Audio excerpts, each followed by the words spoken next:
Terose. I ni fama. Marhaba. E bɛ tɔn fila la tɔn fɔlɔ o ye i yɛrɛ ka tɔn ye nka aw ka fara ɲɔgɔn kan tɔn dɔ fana bɛ yen n'o ye M5 ye an b'a daminɛ i yɛrɛ ka tɔn na tɔn bɛ dabolo jumɛn na an bɛ don min na i ko bi. I ka ɲininkali diyara n ye yanni n ka jaabi di n bɛ foli di an lamɛnbaa bɛɛ lajɛlen ma. Tabarikala. An bɛ sunkalo la. An bɛ dugawu kɛ Ala ka batow jaabi. Yarabi. Chrétiens fana bɛ Pâques la. Tan don. An bɛ dugawu kɛ Ala ka Pâques caman jira n na. Ala ka si ni kɛnɛya di. Maliyɛn bɛɛ hamina ye basigi ni lakana de ye bi. Ala ka basigi ni lakana sabati. Yarabi. Ka bɛn don an ni ɲɔgɔn cɛ. Ami. Ko parti bi cogo di bi. Parti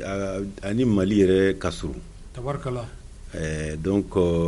a b'a la ka marché n'a fɔ jamana yɛrɛ bi cogo min na. Tabarikala.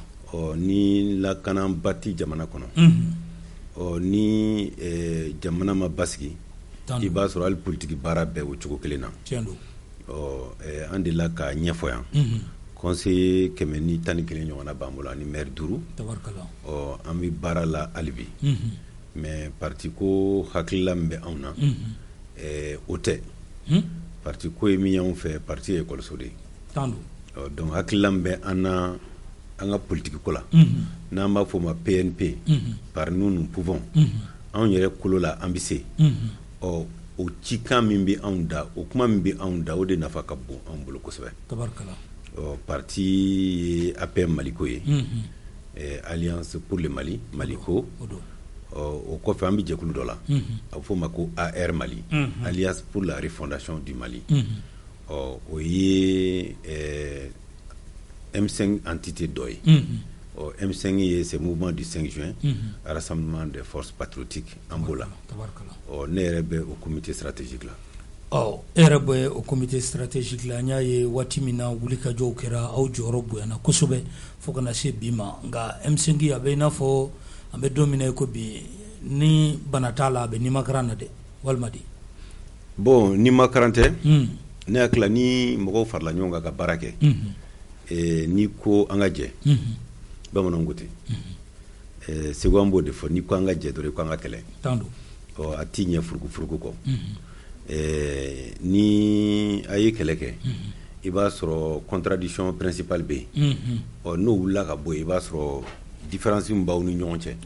olu de bɛna yɛlɛ sanfɛ sisan o ye kɛlɛ yɛrɛ bɛɛ tacogo ye. N'i ye mouvement démocratique lajɛ o de kɛra ye donc a man ka bali mɔgɔ la ka kɛ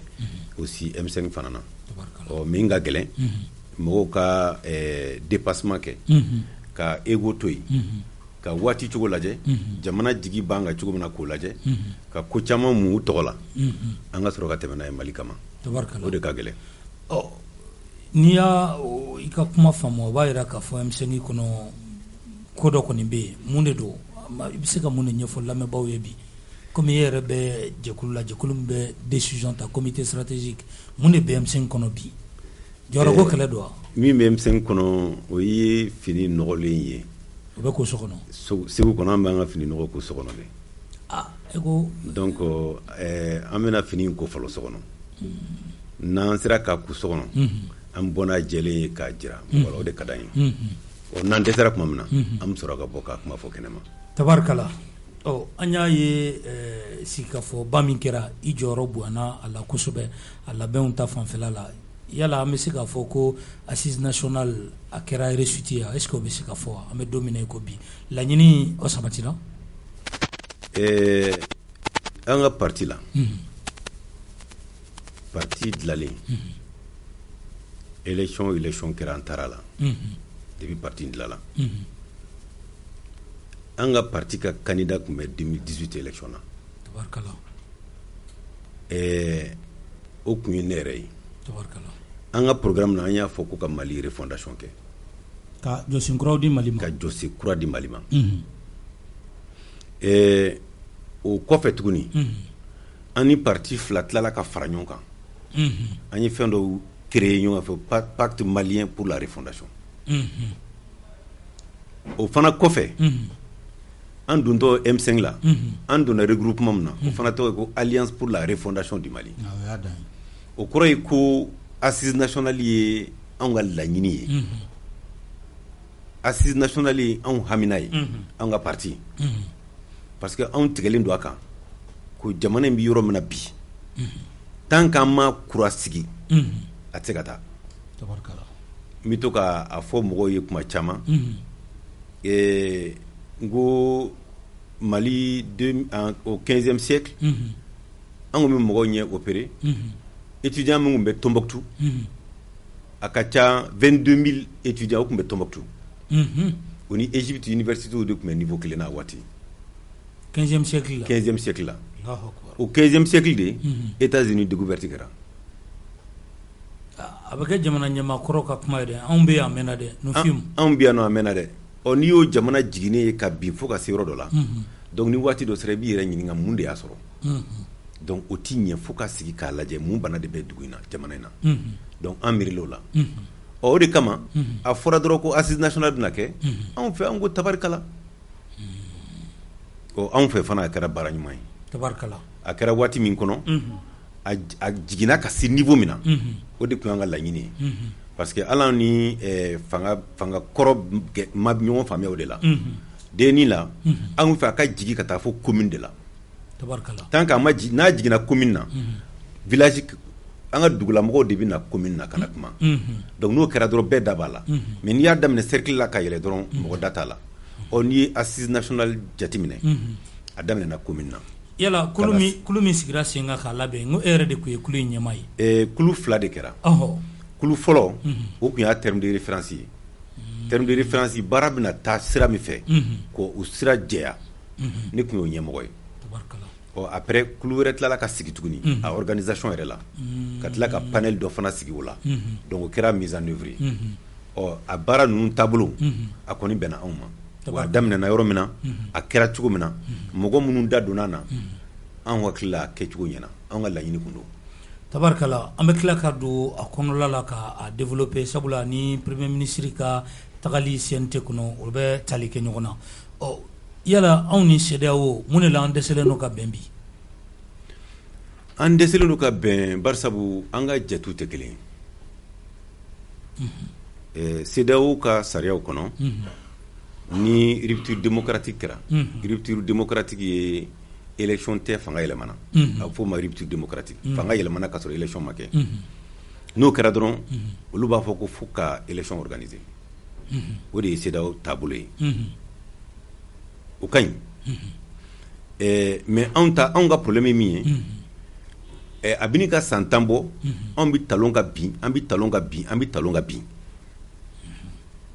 anw ko aw b'a la k'anw lawuli diyagoya la k'anw ka taama an bɛ fɛ k'a lajɛ mun de la an bɛ talon pour que an kana talon tuguni an bɛ fɛ nin ka kɛ an ka talonni laban de ye olu ka jate tɛ kelen olu kɔni fɛ talonni laban in o filɛli o temps t'an bolo a ye wuli dɔrɔn k'aw jɔ an ni CEDEAO bɛ fɔ ɲɔgɔn kɔ ye de n'i ye giringajɔ lajɛ maliyɛnw ka giringajɔ lajɛ ka mouvement M5 mouvement lajɛ maliyɛnw b'a la ka dimi fɛn minnu na fɛn min b'a la ka digi anw na fɛn min man d'an ye n'an fɛ u ka yɛlɛma an ka ko la tant qu'an m'o yɛlɛma n'anw taara élection na donc giringajɔ ye mun ye o kɛra tɔkajɛ ye giringajɔ kɛra pour que yɛlɛma de ka kɛ yɛlɛma kɛli ye wajibi de ye a ma fɔ k'a bɛ ka yɛlɛma dɛ nka yɛlɛma in kɔni jati dɔw bɛ yen tant que olu ma yɛlɛma n'an ye élection organiser a bɛ n'a fɔ an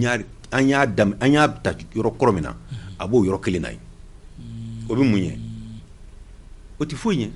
fo ka changement dɔw de kɛ il y a des réformes structurantes qui sont obligatoires fo k'olu kɛ CEDEAO m'o jate o bɛɛ kɔfɛ tuguni m'a dɔn ni yakili b'a la campagne sen fɛ ala ka hinɛ an ka politique ɲɛmɔgɔ dɔ la ko y'o sɔrɔ o tɛ tiɲɛ ye Soumaïla Cissé ala ka hinɛ a la ya rabbi o kɛra campagne sen fɛ jamana dun b'o cogo kelen na ni jamana b'o cogo la fana i b'a sɔrɔ commandant tɛ yen maire tɛ yen préfet tɛ yen maire tɛ yen hali gendarme t'u sigiyɔrɔ la e ko ka élection organiser donc an ka jati la préalable dɔw de bɛ yen tant qu'an m'olu kɛ n'an ye élection organisé an siranna min ɲɛ an bɛ taa don o kɔnɔ tuguni donc o discussion de bɛ anw ni CEDEAO cɛ fo an ka ɲɔgɔn faamuya a nana se yɔrɔ dɔ la an jɔlen don yɔrɔ dɔ la mais ne hakili la n'Ala sɔnna an bɛ ɲɔgɔn faamuya la. Tabarikala CEDEAO bɛ kalo 16 la waati min na anw bɛ kalo 24 na est-ce que ni sigikafɔ n'an sɔnna ka dɔɔnin bɔ a la CEDEAO fana ka sɔn ka dɔɔnin fara a kan est-ce que an tɛ ɲɔgɔn sɔrɔ wa? Bon ne hakili la gouvernement ye effort ba de kɛ gouvernement ye effort ba an yɛrɛ ka parti ka jati la an ye fɛn kɛlɛ rupture kɛlen fanga binnen an ka parti ye déclaration kɛ an tilala ka pétition kɛ k'a ci CEDEAO ma an ko ni jamana in ka problème bi cogo dɔ la ani jamana caman ka ko cogo tɛ kelen ye a kana girin ka don élection na a ye waati di an ma pour que an ka se ka wuli ka jɔ k'a lajɛ mun bi bin pour que a ɲɔgɔnna wɛrɛ kana kɛ n'i y'o jateminɛ k'a lajɛ an taara assise la mɔgɔw kumana mɔgɔw ye délai minnu di k'an ka réforme ninnu bɛɛ jateminɛ k'a fɔ a baara bɛ se ka kɛ 16 mois kɔnɔ ka taa élection na ne fɛ n'an girinna ka taa an bɛ problème sɔrɔ gouvernement ye min di ne hakili la kalo 6 ani kalo 24 cɛ a différence man jan mais c'est important pour notre pays parce que basigi an mago basigi la lakana an mago b'o la n'o kɛra administration bɛ segin ka taa fana administration de bɛ élection organiser. Tabarikala maa caman ka jate kɔni ye k'a fɔ Faransi de bɛ CEDEAO kɔfɛ yala e b'a ye ten? Bon ne kɔni fɛ n'i ye CEDEAO mɔgɔw ka ko kɛcogo lajɛ u ganzana tɛ barisabu ne ye min fɔ sisan anw ta in ti kɔnɔdimi ye quoi anw ta in ye ɲɛdimi ye CEDEAO yɛrɛ mɔgɔw bɔra yan CEDEAO mɔgɔw nani anw fɛ yan nɔ CEDEAO mɔgɔw kun delila k'a f'u ka sɛbɛn dɔ kɔnɔ ko an kana taa élection na fiyewu n'an m'an ka sɛbɛn ninnu lajɛ ka ɲɛ kosɛbɛ k'u yɛlɛma o fɔra 2018 élection kɔfɛ o fɔra ni e y'o fɔ dugu min na e tilala ka na tuguni e yɛrɛ siranna min ye o kɛra e ko a ye taa an b'a la k'a fɔ a y'a to an k'a lajɛ a y'a to an k'a lajɛ a ye taa ko dɔ b'o kɔfɛ dɛ. Ne ko an y'an damata ko jumɛn de k'u la sabula coup d'état n'o ye fanga dafiri a ma k'anw dɔrɔn fɛ yan a kɛra jamana wɛrɛw la nka olu ta kɛcogo CEDEAO bolo ni anw ta i b'a ye danfara babu cɛ an y'an damata ko jumɛn de kɛ? An m'an damata ko wɛrɛ kɛ ne kɔni fɛ n'i ye ko jateminɛ bana min b'olu la anw ta ye o ɲɔgɔnna 2 ye. An ka banaw tɛ kelen ye. An ka bana n'olu ta tɛ kelen o ye fɔlɔ ye parce que n'i ye dugu kelen bɛ yen n'i y'o jateminɛ fanga bɛ taa cogo min na jamana mara cogo o sariyaw o n'a a gɛlɛyaw o t'olu ta la olu ta ye lakanabaliya ye o dugu kelen ye. I bɛ fɛ ka Burkina fɔ? O ye Burkina ye. Dugu tɔ kelen i b'a sɔrɔ lakanabaliya problème tɛ yen olu ta ye jamana maracogo ye o ka gɛlɛya b'o de kan anw ta y'a 2 bɛɛ ye. Nin 2 bɛɛ de b'anw fɛ yan. Anw ta y'a 2 bɛɛ ye mais anw ka problème ye min ye ne fɛ anw ko an yɛrɛ kolo la an ka mise anw y'a fɔ n ko par nous pouvons ne hakili an ka problème bɔra yen de barisabu an ni mɔgɔ dɔ tun bɛ baara la o kelen tun bɛ yan donc ale de kelen tun b'a sago kɛ an ka baara la ni ko bɛ tɛmɛ a bɛ tɛmɛ ale fɛ ale de b'a bɛɛ ɲɛnabɔ waati dɔ sera sa komi mɔgɔ minnu bɛ jamana ɲɛmɔgɔya la olu ye mɔgɔ minnu ye olu tun bɛ terrain kan donc gɛlɛya o gɛlɛya b'an ka jamana na lakanabaliya la olu b'a ɲɛdɔn a ma lakali olu ye dɛ olu tun bɛ yen de donc olu nana min kɛ olu y'a jateminɛ olu yɛrɛ fɛ n'an bɛ fɛ ka solution sɔrɔ a la fo an k'an bolo bɔ mɔgɔ wɛrɛ nɔfɛ o kana an dɛmɛ. Yala o ma kɛ fili ye sabula o degun de b'an kan bi dɛ. O ɲɔgɔnna ko ɲɛnama ma kɛ an fɛ yen. An tɛgɛ dilen Rusila ma. An tɛgɛ dilen Rusila ma o ɲɔgɔnna ko ɲɛnama ma kɛ an fɛ yan a ka ca san 10 ye. An ɲɛfɔ dɛ. An ka sɔrɔdasiw caman bɛ yen Rusiw de y'olu formé an ka minɛn camanba bɔra Rusiw fɛ yen an ka jamana ɲɛmɔgɔ kɔrɔ min banna min binna kɔsa in na ala ka hinɛ a la ya rabbi i bɛ ka ale ye min fɔ minandɔ ninnu ma yakili b'o la hakili b'a la avion kulo sɔlɛ a denkɛ ye min fɔ minankɔrɔ ninnu ma yakili b'a la wa on a été floué a ko ten minan minnu nana sisan olu ye papier ya olu ye carton ya u taara ka baara kɛ ya a ko ten n'an kun y'a daminɛ o la a kun bɛ kɛ tan a kun bɛ gɛlɛya bɛɛ ɲɛ t'a la sisan wa ne kɔni fɛ a ɲɔgɔnna décision ɲuman ma ta mɔgɔ minnu y'a ta o ye terrain kan mɔgɔw de u y'a dɔn coyi n'an y'an tɛgɛ di ninnu ma a bɛ fisaya ma u nanen minankɔrɔ dɔw tun b'an fɛ yan minnu tun tiɲɛnen don u y'olu dilan o fana farala kuraw kan ka tila ka kura d'a ma a kura tɛ papier ye parce que kura b'a la ka baara kɛ ka tila ka mɔgɔ d'a ka tuguni k'an kalan a kɛcogo la o dɔrɔn tɛ dɛ an yɛrɛ ka mɔgɔw y'a décider ka fanga ka kɛlɛ ɲɛmɔgɔya ta maa ti bila anw ɲɛ bilen k'i b'a ɲɛfɔ an ye dɛ an yɛrɛ de bɛ bila mɔgɔw ɲɛ sisan wulikajɔ fɛn bɛ ka kɛ sisan an yɛrɛ ka sɔrɔsiw de bɛ ka an yɛrɛ de b'a la k'a bɛɛ kɛ o dun kɛlen don ka jalaki binɛ ko Wagner de don minnu nana furu ɲɛna o n'i ye kɛlɛkɛminɛn di mɔgɔ ma o ye diɲɛ sariya sunbaw de kɔnɔna ye n'i ye kɛlɛkɛminɛn feere mɔgɔ ma i bɛ mɔgɔ d'a ma ka a bɛ baara kɛ n'a ye cogo min na i b'o ɲɛ jira a la donc olu de bɛ yan bɛɛ de b'o o ye bɛɛ de ye hali min yɛrɛ ma sɔn k'ale bɛ taa n'ale ye minɛn feere mɔgɔ ma a bɛ mɔgɔ d'a kan min b'a kɛcogo jira a bɛ kɛ ten de o ye wajibi de ye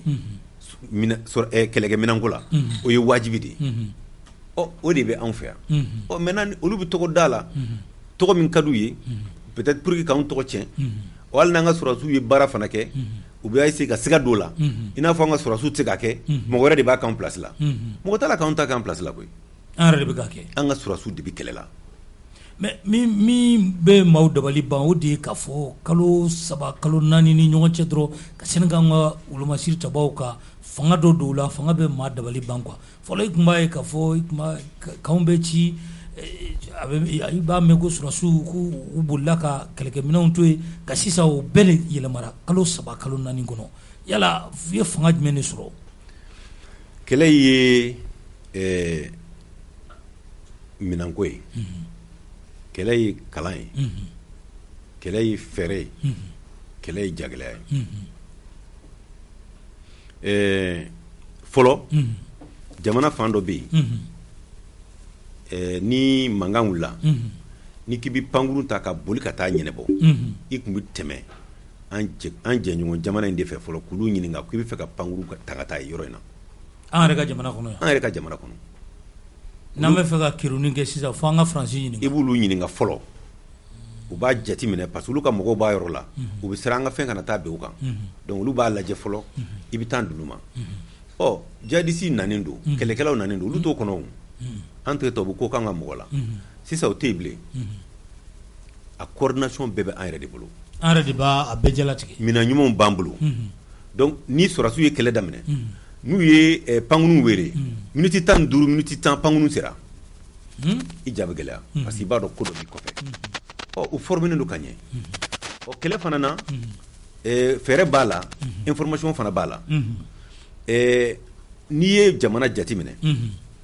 n'i taara an ka togodaw la ni e ye dunan e nana e t'anw ka kan mɛn ni ne taara ni ne b'an ka kan fɔ an ka mɔgɔw ja ka gɛlɛn ne n'a ka tɛmɛ e kan ni ne ye tubabu yɛrɛ ye e ti farafin yɛrɛ ye o b'a ko tɔgɔ gɛlɛya o siga t'a la mais ni ne taara u b'a dɔn ne y'u dɔ ye u b'u kɔnɔna kuma fɔ ne ɲɛna u bɛ kibaruya di ne ma n'i y'olu bɛɛ de fara ɲɔgɔn kan dɔrɔn résultat in kana bali la foyi wɛrɛ ma kɛ maliyɛn kelenw de don mais fɛɛrɛw de yɛlɛmana baara kɛcogo yɛlɛmana ni de b'a jira k'a fɔ n'an kun y'a daminɛ na kabini kuma jan sisan kun t'an sɔrɔ yen bilen Faransikaw olu ka jalakili dɔ ye k'a fɔ ko an sɔnna ninnu k'an ka dugu jukɔrɔfɛnw bɔ k'o de la ko nin wulikajɔ ninnu bɛ k'o kɛ an ka wolomasiri tabaw kɛrɛfɛ yala i bɛ se ka jaabi jumɛn di o kuma la nin bɛɛ ye ko ye pour que ka mɔgɔw lafujini n bɛ min f'i ɲɛna an ka jamana ninnu problème bɔra colonisation de la kabini mara waati n'i ye colonisation jateminɛ i bɛ anglais lajɛ i bɛ tubabuw lajɛ i b'u ka baara kɛcogo lajɛ kelen tɛ anglais nana yan olu ka colonisation u tun b'a fɔ o ma ko indirect role indirect rule o kɔrɔ ye ko an b'aw mara mais an b'aw mara indirectement an yɛrɛ tɛna an b'aw to aw cogo la k'aw mara donc aw ka maraba kɔrɔ ninnu olu bɛ continuer ka aw mara an b'aw mara olu fɛ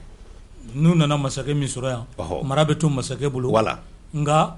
masakɛ fana bɛ contrandi k'olu olu y'o de kɛ tubabu ta ye direct rule ye tubabu ta ye an yɛrɛ de bɛ aw mara olu ka mara kɔnɔ sa u b'i yɛlɛma de ka kɛ cogoya wɛrɛ ye min ye olu yɛrɛ sago ye f'i ka olu ka taabolow ta k'i f'olu ka taabolo ta donc n'i y'a jate minɛ i b'a sɔrɔ anglais ye dugu minnu coloniser bi olu ka ko kɔrɔw bɛ yen olu ka maracogo kɔrɔw bɛ yen olu dɛmɛna yɛrɛ ta la u dɛmɛna yɛrɛ ta la i b'a sɔrɔ u ka pays colonisateur kɔrɔ a ka base t'olu fɛ yen o ka monnaie b'u bolo anw ta in na monnaie t'an bolo an ka sécurité b'u bolo an ka fɛn bɛɛ de bɛ tɛmɛ olu fɛ ala an ka dugu jukɔrɔfɛnw b'u bolo an ka fɛn bɛɛ de bolo donc n'olu bɔra ni ko gɛlɛyara olu bolo cogo dɔ la dɔrɔn u bɛ ko dɔ de ɲini ka fɔ pour que k'an tɔgɔ tiɲɛ olu ka baara de y'o ye k'an mankutu tiɲɛ ka kumaw fɔ i n'a fɔ olu dalen tɛ anw na an tɛ se ka fɛn ɲɛnabɔ an yɛrɛ ye donc an kɛlen don i n'a fɔ denmisɛnnin fitinin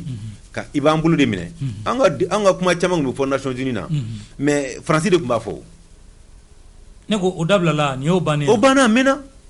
an yɛrɛ de bɛ taa kuma an yɛrɛ de bɛ kuma n ko n ye min fɛ an yɛrɛ kolo la an bɛ se o de bɛ yen sisan an yɛrɛ kolo la an bɛ se par nous pouvons bon anglais jamana ninnu bɛ ten de olu y'u yɛrɛ ta mais waati tɛmɛnenw na mun tun b'an bali an ka kuma an yɛrɛ tɔgɔ la i b'a fɔ Nations Unies na ni c'est à dire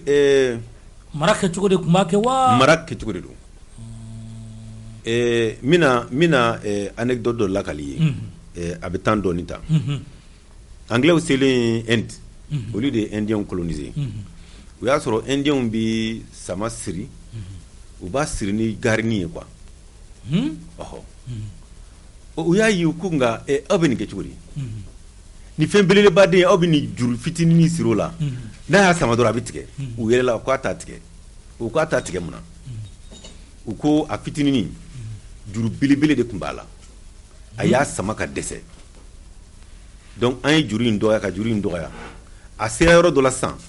a yɛrɛ ma d'a la bilen k'a bɛ se ka taa quoi hali n'i ye juru in bɔ a la a tɛ taa anw marala cogo min na u y'anw mara cogo la pour que an ka tigɛ an yɛrɛ la anw tɛ se ka foyi kɛ an yɛrɛ ye bilen n'an ma tɛmɛ olu fɛ o de ye problème ye n'u y'a ye k'i bɛ n'i yɛrɛ ta dɔrɔn a bɛ kɛ problème ye hali an ka CEDEAO monnaie ko m'a dɔn n'i y'a suivi an y'o labɛn dɔrɔn u nana ni banbari ko dɔ ye waati dɔ la dɔrɔn ka initiative dɔ ta ni an kɛrɛfɛ jamana dɔ ɲɛmɔgɔ y'o ta dɔrɔn ka sin ka bɔ n'o ye ten u bɛ fɛ k'o projet tiɲɛ parce que n'i bɛ taa yɛrɛ ta sira fɛ dɔrɔn olu fana dayirimɛ de b'o la u jalaki tɛ dɛ olu fana dayirimɛ de b'o la mais olu tɛ se k'an ka jamana développer anw ye quoi o tɛ se ka kɛ diɲɛ histoire la dugu si ma deli ka wuli ka taa jamana dɔ développer i yɛrɛ de b'i ka jamana développer donc fo an yɛrɛ de ka wuli k'an jɔ an yɛrɛ ye an b'o sira min kan u ka problème y'o sira de n'i y'o sira ta yan dɔrɔn i bɛ problème sɔrɔ mais anglais fɛ yen olu sigira kɔfɛ ka mɔgɔw to yen ka taa nka ninnu fɛ yen i bɛ t'olu kɔrɔ hali bi u b'i k'i n'a fɔ den donc olu de b'i tɛgɛ minɛ ka sira jiri la donc n'u k'i ka taa nin sira fɛ i bɛ t'o fɛ o de kama hali ni hakili b'a la an ka constitution yɛlɛmani dɔ in na mɔgɔ dɔ nana k'an ka constitution dilan ka na di an ma mɔgɔw banna na par sabu n'i y'a texte lajɛ mɔgɔ kalaninba bɛ anw fɛ yan mɔgɔ minnu ye dɔ in dilan olu bɛ se k'olu kalan nka u kɛlen don k'an kɛ i n'a fɔ denmisɛnnin fitinin an tɛ se ka foyi dilan an yɛrɛ ye est-ce que an yɛrɛ nɔ tɛ an yɛrɛ nɔ don parce que an tigɛra an yɛrɛ la o de kama an ka parti dilanlen anw b'a la k'o baara de kɛ o de kama an b'an ko par nous nous pouvons ko an ka dan yɛrɛ la n'i tigɛ i yɛrɛ la dɔrɔn k'i jɔyɔrɔ bɛ dɔgɔya Faransi jalakili okumu kɔnɔ est-ce que anw ma taa ɲɛfɛ kojugu k'u ka telew datugu k'u ka radio datugu ka ambassadeur gɛn k'a sɔrɔ an n'u ka jɛ bɛ taa san 60 bɔɲɔngo la est-ce que anw ma taa ɲɛfɛ kojugu a la an ma dusu bila hakili ɲɛ kuma dɔw la dusu tɛ ni si ma girin ka kɛ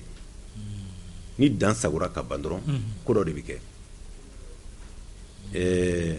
Faransi télé ani Faransi radio u ka gouvernement de ta don u ka gouvernement de ta don donc u b'u ka gouvernement ka baara de la u b'u ka gouvernement sago de fɔ ni gɛlɛya donni n'u ka gouvernement cɛ u bi baara kɛ pour que ka u ka gouvernement dɛmɛ o la u kun commencera ka fɛn dɔ kɛ a bɛ anw ka sɔrɔdasiw bali u ka baara la an bi basigi min ɲini an bi cohésion min ɲini an ka jamana kɔnɔ fara ɲɔgɔn kan min ɲini an ni ɲɔgɔn cɛ a b'a la ka jouer o kan anw kun mago t'o la bi quoi anw mago t'o la bi ambassadeur fana ta kɛra ten premier ministre bɔra k'a ɲɛfɔ n'i nana Mali la e y'i ka jamana lasigiden de ye lasigidenya baara ka ɲi i b'o kɛ i b'i ka jamana représenter mais n'i nana don an ka jamana fɛnw na i bɛ mɔgɔw wele n'olu bɛ kuma i bɛ mɔgɔw wele k'olu fujuni i bɛ fɛn dɔw kɛ ni kangari dar'i ye i b'a dabila i tɛ se ka kɛ Mali la ka k'i n'a fɔ e ye maliden ye k'i da don Mali kuma na quoi a da donna ko caman na a da kuma an ka dukɔnɔ ko a da man ka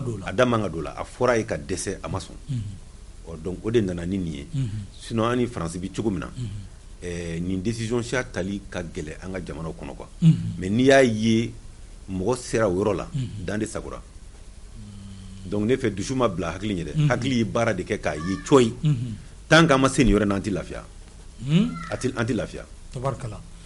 an b'a ye Faransi ɲɛmaaw fana ka wuli ka jɔ ka kumataw bɛ dɔ fɔ anw ka jamana ɲɛmaaw ma yala parce que u nana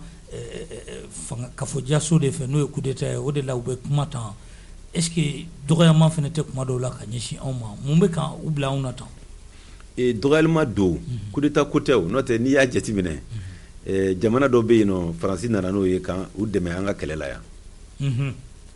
a ɲɔgɔnna kɛra olu fɛ yen ale yɛrɛ yer'o kɛnɛ kan a yer'o kɛnɛ kan ale ye mun fɔ o la a ma fɛn fɔ o la a delila ka ko dɔ kɛ ne yɛrɛ delila ka poste k'o kan o ka jugu ni fɛn bɛɛ ye o jumɛn premier tour la an bɛɛ kun ye candidat ye élection na premier tour la deuxième tour la cour constitutionnelle yani cour constitutionnelle ka kuma administration territoriale résultat bɔ dɔrɔn a y'an ka président félicité o ye dɔgɔyalima de ye cour constitutionnelle de ye laban ye Kenya élection na cour constitutionnelle ye élection bɛɛ annulé u sigira a kan o y'a sɔrɔ président sortant de y'a organisé ale tigɛra an ka cour constitutionnelle la ne fɛ o ye dɔgɔyalima ye donc sariya ko tɛ donc jamanaw ni ɲɔgɔn cɛ dan de b'a la i t'i da don waliko la olu kɔni ta ye intérêt ko de ye sinon coup d'état ko tɛ a m'an ka président dɔn reçoit a ye mun fɔ o la bandaw a ko k'ale ye fɛn dɔ ɲini san caman k'a ma sɔrɔ ko kalo damadɔ k'a y'a sɔrɔ a m'o fɔ donc olu ka fɛn ye min ye sariya ko tɛ intérêt ko de don ne tɛ jugu la donc an fana k'an ka intérêt jateminɛ a banna bɛɛ k'i hakili to i ka intérêt la bɛɛ bi baara k'i ka jamana de ye min bɛna ni basigi ye an ka jamana kɔnɔ min bɛna ni lakana ye an ka jamana kɔnɔ min bɛna ni hakilisigi ye an ka jamana kɔnɔ an kan ka baara kɛ n'o de ye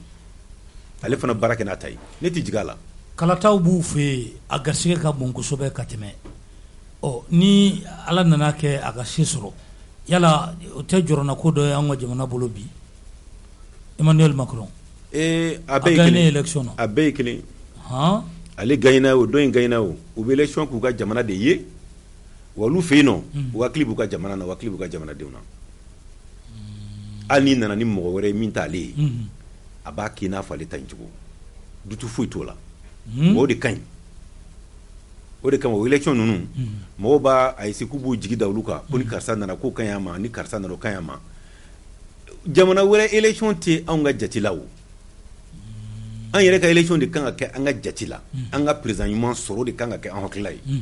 mais jamana wɛrɛ président ɲuman a n'a président kolon a foyi tɛ se anw ma parce que olu fɛ yen n'i nana i b'i hakili to i ka jamana ka intérêt de la mɔgɔ mɔgɔ mana na u ka candidat bɛɛ ni fɛn fɛn nana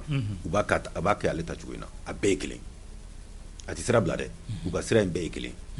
anw fana k'an hakili to an ka jamana na ani an ka jamanadenw na an ka hakili to la dɔrɔn jamana wɛrɛ ta yen an k'a tu k'u ka baara k'u cogo la. tabarikala maa caman bɛ jalaki min kɛ premier ministre min bɛ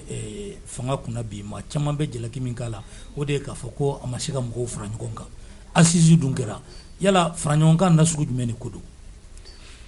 bon assise la ne hakili bɛ min na assise bɔra a don kɔrɔ o kɛra assise bɔra a don kɔrɔ jamana ɲɛma yɛrɛ n'o ye colonel Assimi Goïta ye a ye mɔgɔ caman reçoit assisi bɔra donkɔrɔ barisa u tun bɛ fɛ an bɛɛ de ka taa a ye mɔgɔ caman démarché an ka premier ministre nanen a ye waati kɛ a yalala ka taa premier ministre kɔrɔ bɛɛ voir a y'o kɛ fo mɔgɔ yɛrɛ ko k'a ka baara daminɛ sa o bɛɛ fara ɲɔgɔn kan de ye ɔ hali assisi waati a tilala ka taama ka taa don mɔgɔw kan ɔ M5 yɛrɛ kɔnɔ an ye commission dilan an yɛrɛ taamana ka taa don mɔgɔw kan ministre min bɛ yen n'o ɲɛsinnen bɛ refondation ma ICASA o fana taamana ka taa don mɔgɔw kan pour que mɔgɔw ka fara ɲɔgɔn kan ɔ M5 yɛrɛ kɔnɔ an bɛ baara kɛ pour que an ka fara ɲɔgɔn kan nka an kan ka continuer a la hali bi an man ka saliya a la an kan ka continuer a la hali bi par exemple transition a réussite bi dépend fara ɲɔgɔn kan de la normalement transition ye waati ye opposition tɛ yen majorité tɛ yen n'an ta ma ko ye dɛ bɛɛ de kan ka fara ɲɔgɔn kan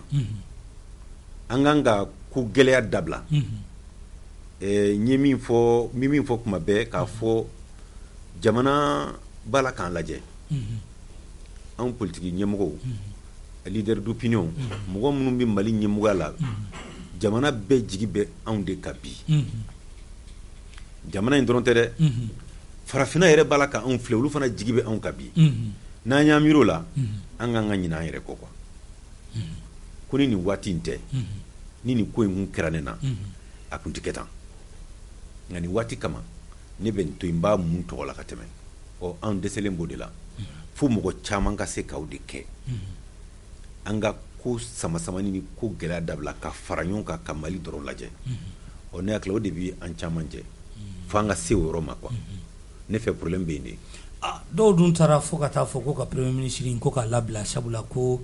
a dɛsɛlen don ka mɔgɔw fara ɲɔgɔn kan i bɛ mun sɔrɔ ka fɔ o la a ser'o la ne fɛ a ma s'o la n'i ye problème ninnu la i b'a bɛɛ lajɛ kelen kelen ni mɔgɔw sera ka dépassement in kɛ n y'a fɔ cogo min na an bɛ se ka fara ɲɔgɔn kan ka solution sɔrɔ ninnu bɛɛ la ne fɛ premier ministre n'i ye premier ministre ta i bɛ baara dɔ de d'a ma i b'a juger a ka baara de la ɔ a wulila mun na a ye mun kɛ a kun k'a bɛ mun kɛ n'a ma se k'o kɛ komi a kan ka passer CNT la ɔ résultat bɛ na bɔ ɔ donc n'i y'o jateminɛ i b'a dɔn k'a wele kun yɛrɛ yɛrɛ de y'o ye yala a y'o kɛ wa a m'o kɛ a nani ni bi cɛ mun ni mun kun kan ka kɛ mun ni mun kɛra mun ni mun ma se ka kɛ est-ce que Mali bɛ se ka waso ni a ye wa Mali tɛ se ka waso ni a ye o ye ɲininkali dɔ ye n'i y'o jateminɛ discours min kɛra Nations Unies na ani jamana b'a la ka taa cogo min na bi ne kɔni fɛ jamana kunna wolola an kun wulila ka jɔ an jɔyɔrɔ bonyana bi farafinna kɔnɔ an jɔyɔrɔ bonyana bi diɲɛ kɔnɔ nka maintenant min ye an yɛrɛ ni ɲɔgɔn cɛ ye a ka ɲi an k'o lajɛ n ye min fɔ an bɛ ka essayer ka dɔ bɔ an ka ko la ka fara ɲɔgɔn kan bɛɛ ka miiri Mali la bɛɛ an bɛɛ lajɛlen ka miiri Mali la bɛɛ se ka miiri k'a fɔ ko mɔgɔ kelen dɔrɔn de kan k'an fara ɲɔgɔn kan n'i y'a ye i b'a sɔrɔ dɔ bɛ fan bɛɛ fɛ n'an ye dɔɔni dɔɔni bɔ an ta la n'an farala ɲɔgɔn kan o de ka ɲi an ka jamana ma i ye o discours min fɔ dɔw kɔni ka jate k'a fɔ premier ministre k'a bɛ kuma kojugu waati o waati k'a bɛ kuma k'a ka kuma jɔ sa dɔw fana b'o fɔ bon o bɛ se ka kɛ fɛn bɛɛ ni a waati de don premier ministre ka kuma waati dɔ la a kun sinen don fɛn minnu ma olu kun dɔnnen don olu dilala k'o bɛn ka bɛn o waati ma pour que faamuyali dɔw ka sɔrɔ ko caman na o y'a ta kun ye ɔ mɔgɔw bɛ kuma minnu fɔ bi o ye an yɛrɛ dama ni ɲɔgɔn cɛ de ye ɔ an yɛrɛ dama ni ɲɔgɔn cɛ ni kuma min bɛ mɔgɔw degun a bɛ se k'o dabila an ka fara ɲɔgɔn kan nka hakilila minnu bɛ di ne bɛ hakilila di e bɛ hakilila di an ka ɲɔgɔn sɔsɔ kɛ e ko k'a kɛra tan ne ko k'a ma kɛ tan an ka kuma i b'a sɔrɔ e ye min fɔ daliya dɔ bɛ ne bolo k'a jira k'a fɔ e ye min fɔ o tɛ tiɲɛ ye an ka débat kɛ a banna o de ye démocratie ye a solution yɛrɛ bɛ sɔrɔ de la kɛ an ka débat kɛ débat démocratique an ka débat démocratique kɛ a banna e ko nin ko in kɛra tan nin kɛra tan nin kɛra tan ne ko non non a ma kɛ ten ne fana bɛ n ka daliya bɔ an b'a da fɛn bɛɛ ɲɛkɔrɔ maliyɛn bɛɛ bɛ faamuyali sɔrɔ ne fɛ débat ja de o ye kuma ja de o ye mɔgɔ kana siran kuma ɲɛ i bɛ kuma i bɛ hakilila di dɔw wɛrɛ bɛ yen o fana b'a hakilila di maliyɛn hakili ka bon an b'a faamuya mɔgɔw b'u ka choix kɛ a bɛ mɔgɔw bilasira débat bɛɛ b'o de kan bi tabarikala an b'a to i ka jini min an bɛ segin ka na kumaso kɔnɔ Cheikh Sidibe kone bɛ jeliya la kabinji ni ala bolo jelilu bɛ ma surakata bunu maleke numulu bɛ ma mutayero o garangalu bɛ ma Ibrahima ni waati na ka hakili lajigin ka fɔ Modibo Kajoge ale de bɛ an bolo su in na vis-à-vis ɲɛngwɛ ale kɛnɛ kan babu an bɛ taa n'a ye halisa ni a fɔra bi e faamu min b'i la politiki ko ta fan fɛ faamu min b'i la ka sababu kɛ i ye jɔyɔrɔ min kɛ jamana in kɔnɔ ani kalan min b'i la n'a fɔra ko i ka transition a tacogo ka jateminɛ ka dɔ fɔ maaw ye yala an tacogo ka ɲi sira ka ɲi ni ko ne ye APM directoire mɔgɔ ye ni ko ne ye AR Mali mɔgɔ ye ni ko ne ye M5 mɔgɔ ye ma dɔn ni hakili b'a la comité stratégie présent a taara bandaw ɲɛkɔrɔ a ye discours dɔ kalan 10 points de b'a kɔnɔ plan d'action min dilanna ka gouvernement ka plan d'action a 10 points bɛɛ b'a kɔnɔ Premier ministre bɛna taa ɲininka min na an ka 10 points de donna plan d'action kɔnɔ a bɛɛ b'a kɔnɔ donc o b'a yira k'a fɔ PAG ma dilan aw kɔ a ma dilan kɔ a dilanna ni anw hakilila de wa plan d'action a 10 points bɛɛ a 10 points bɛɛ dɔ kɛra a bɛɛ la a bɛɛ o b'a yira k'a fɔ ko ni n y'a faamu M5 ye kɛlɛ min kɛ kabini ala ka hinɛ Ibrahim Boubacar Keïta la a bɛ fanga la an b'o o taabolo kelen in de kan halisa kɛ an bɛ o taabolo kelen de kan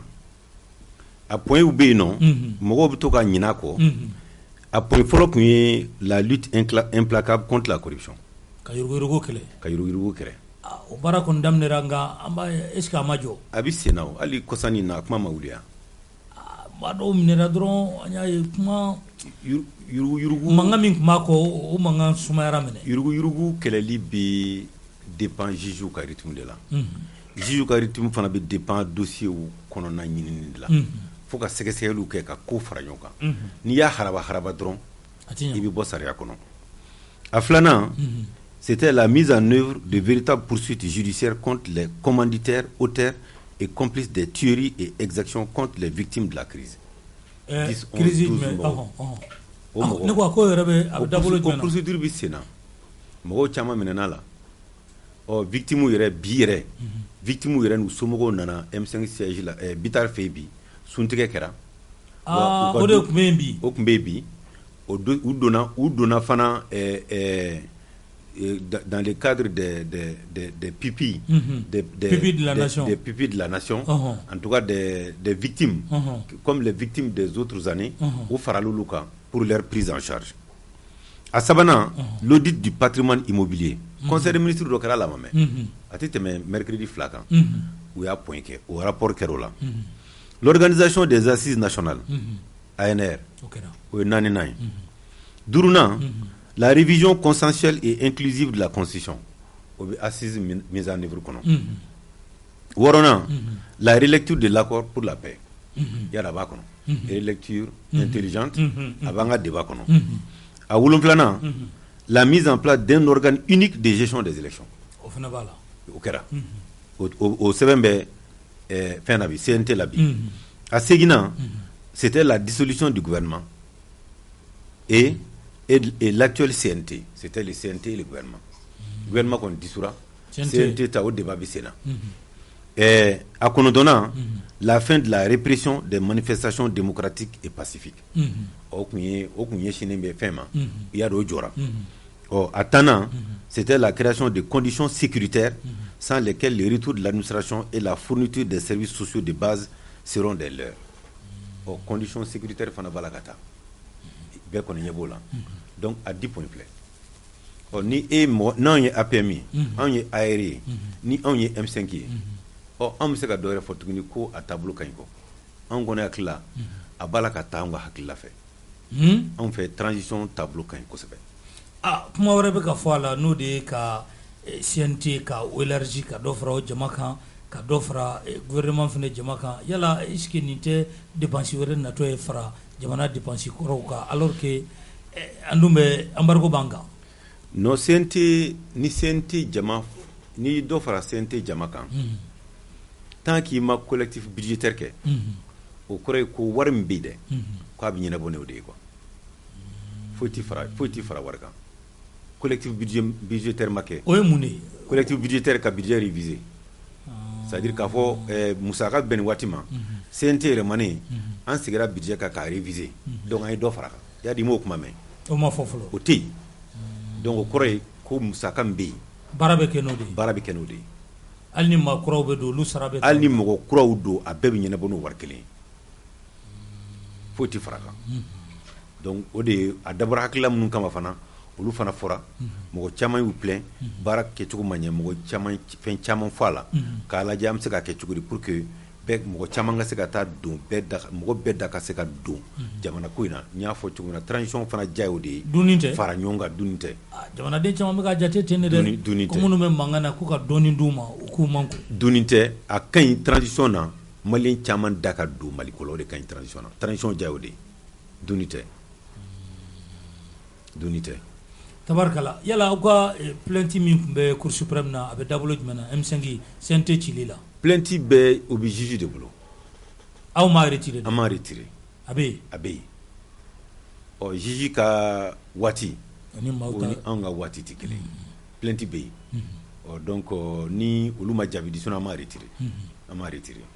n'i ye a ta e yɛrɛ hakilina ma yala e yɛrɛ fɛ maa na sugu jumɛnw de kan ka don CNT kɔnɔ an bɛ don min na i ko bi sabula maa 26 de kan ka don mais kan ka kɛ mɔgɔ na sugu jumɛnw de sabula tali min kɛra fɔlɔ la a kuma cayara dɛ n'i y'a jateminɛ mɔgɔ dɔw bɛ yen nɔ olu mɔgɔ ma don olu tɔgɔ la ka ɲɛ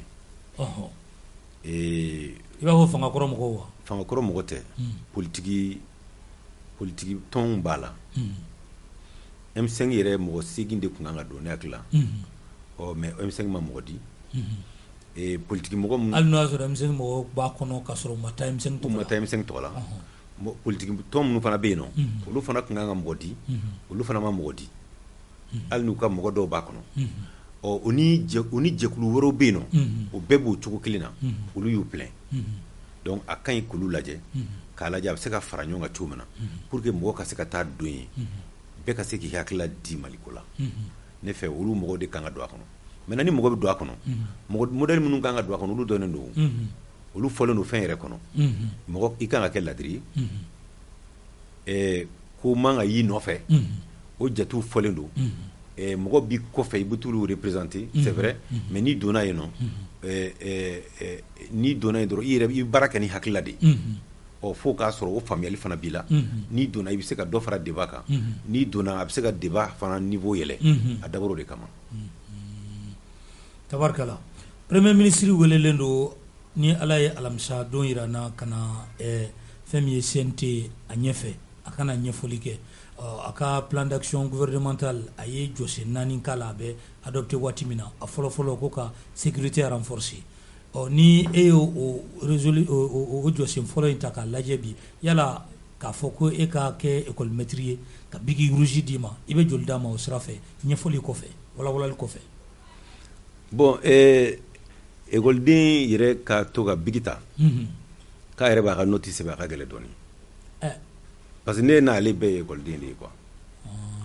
donc aw de kan ka bigi ta e n'ale bɛɛ bɛ ne n'ale bɛɛ bɛ fankelen kaye y'anw de ta anw de ye composition kɛ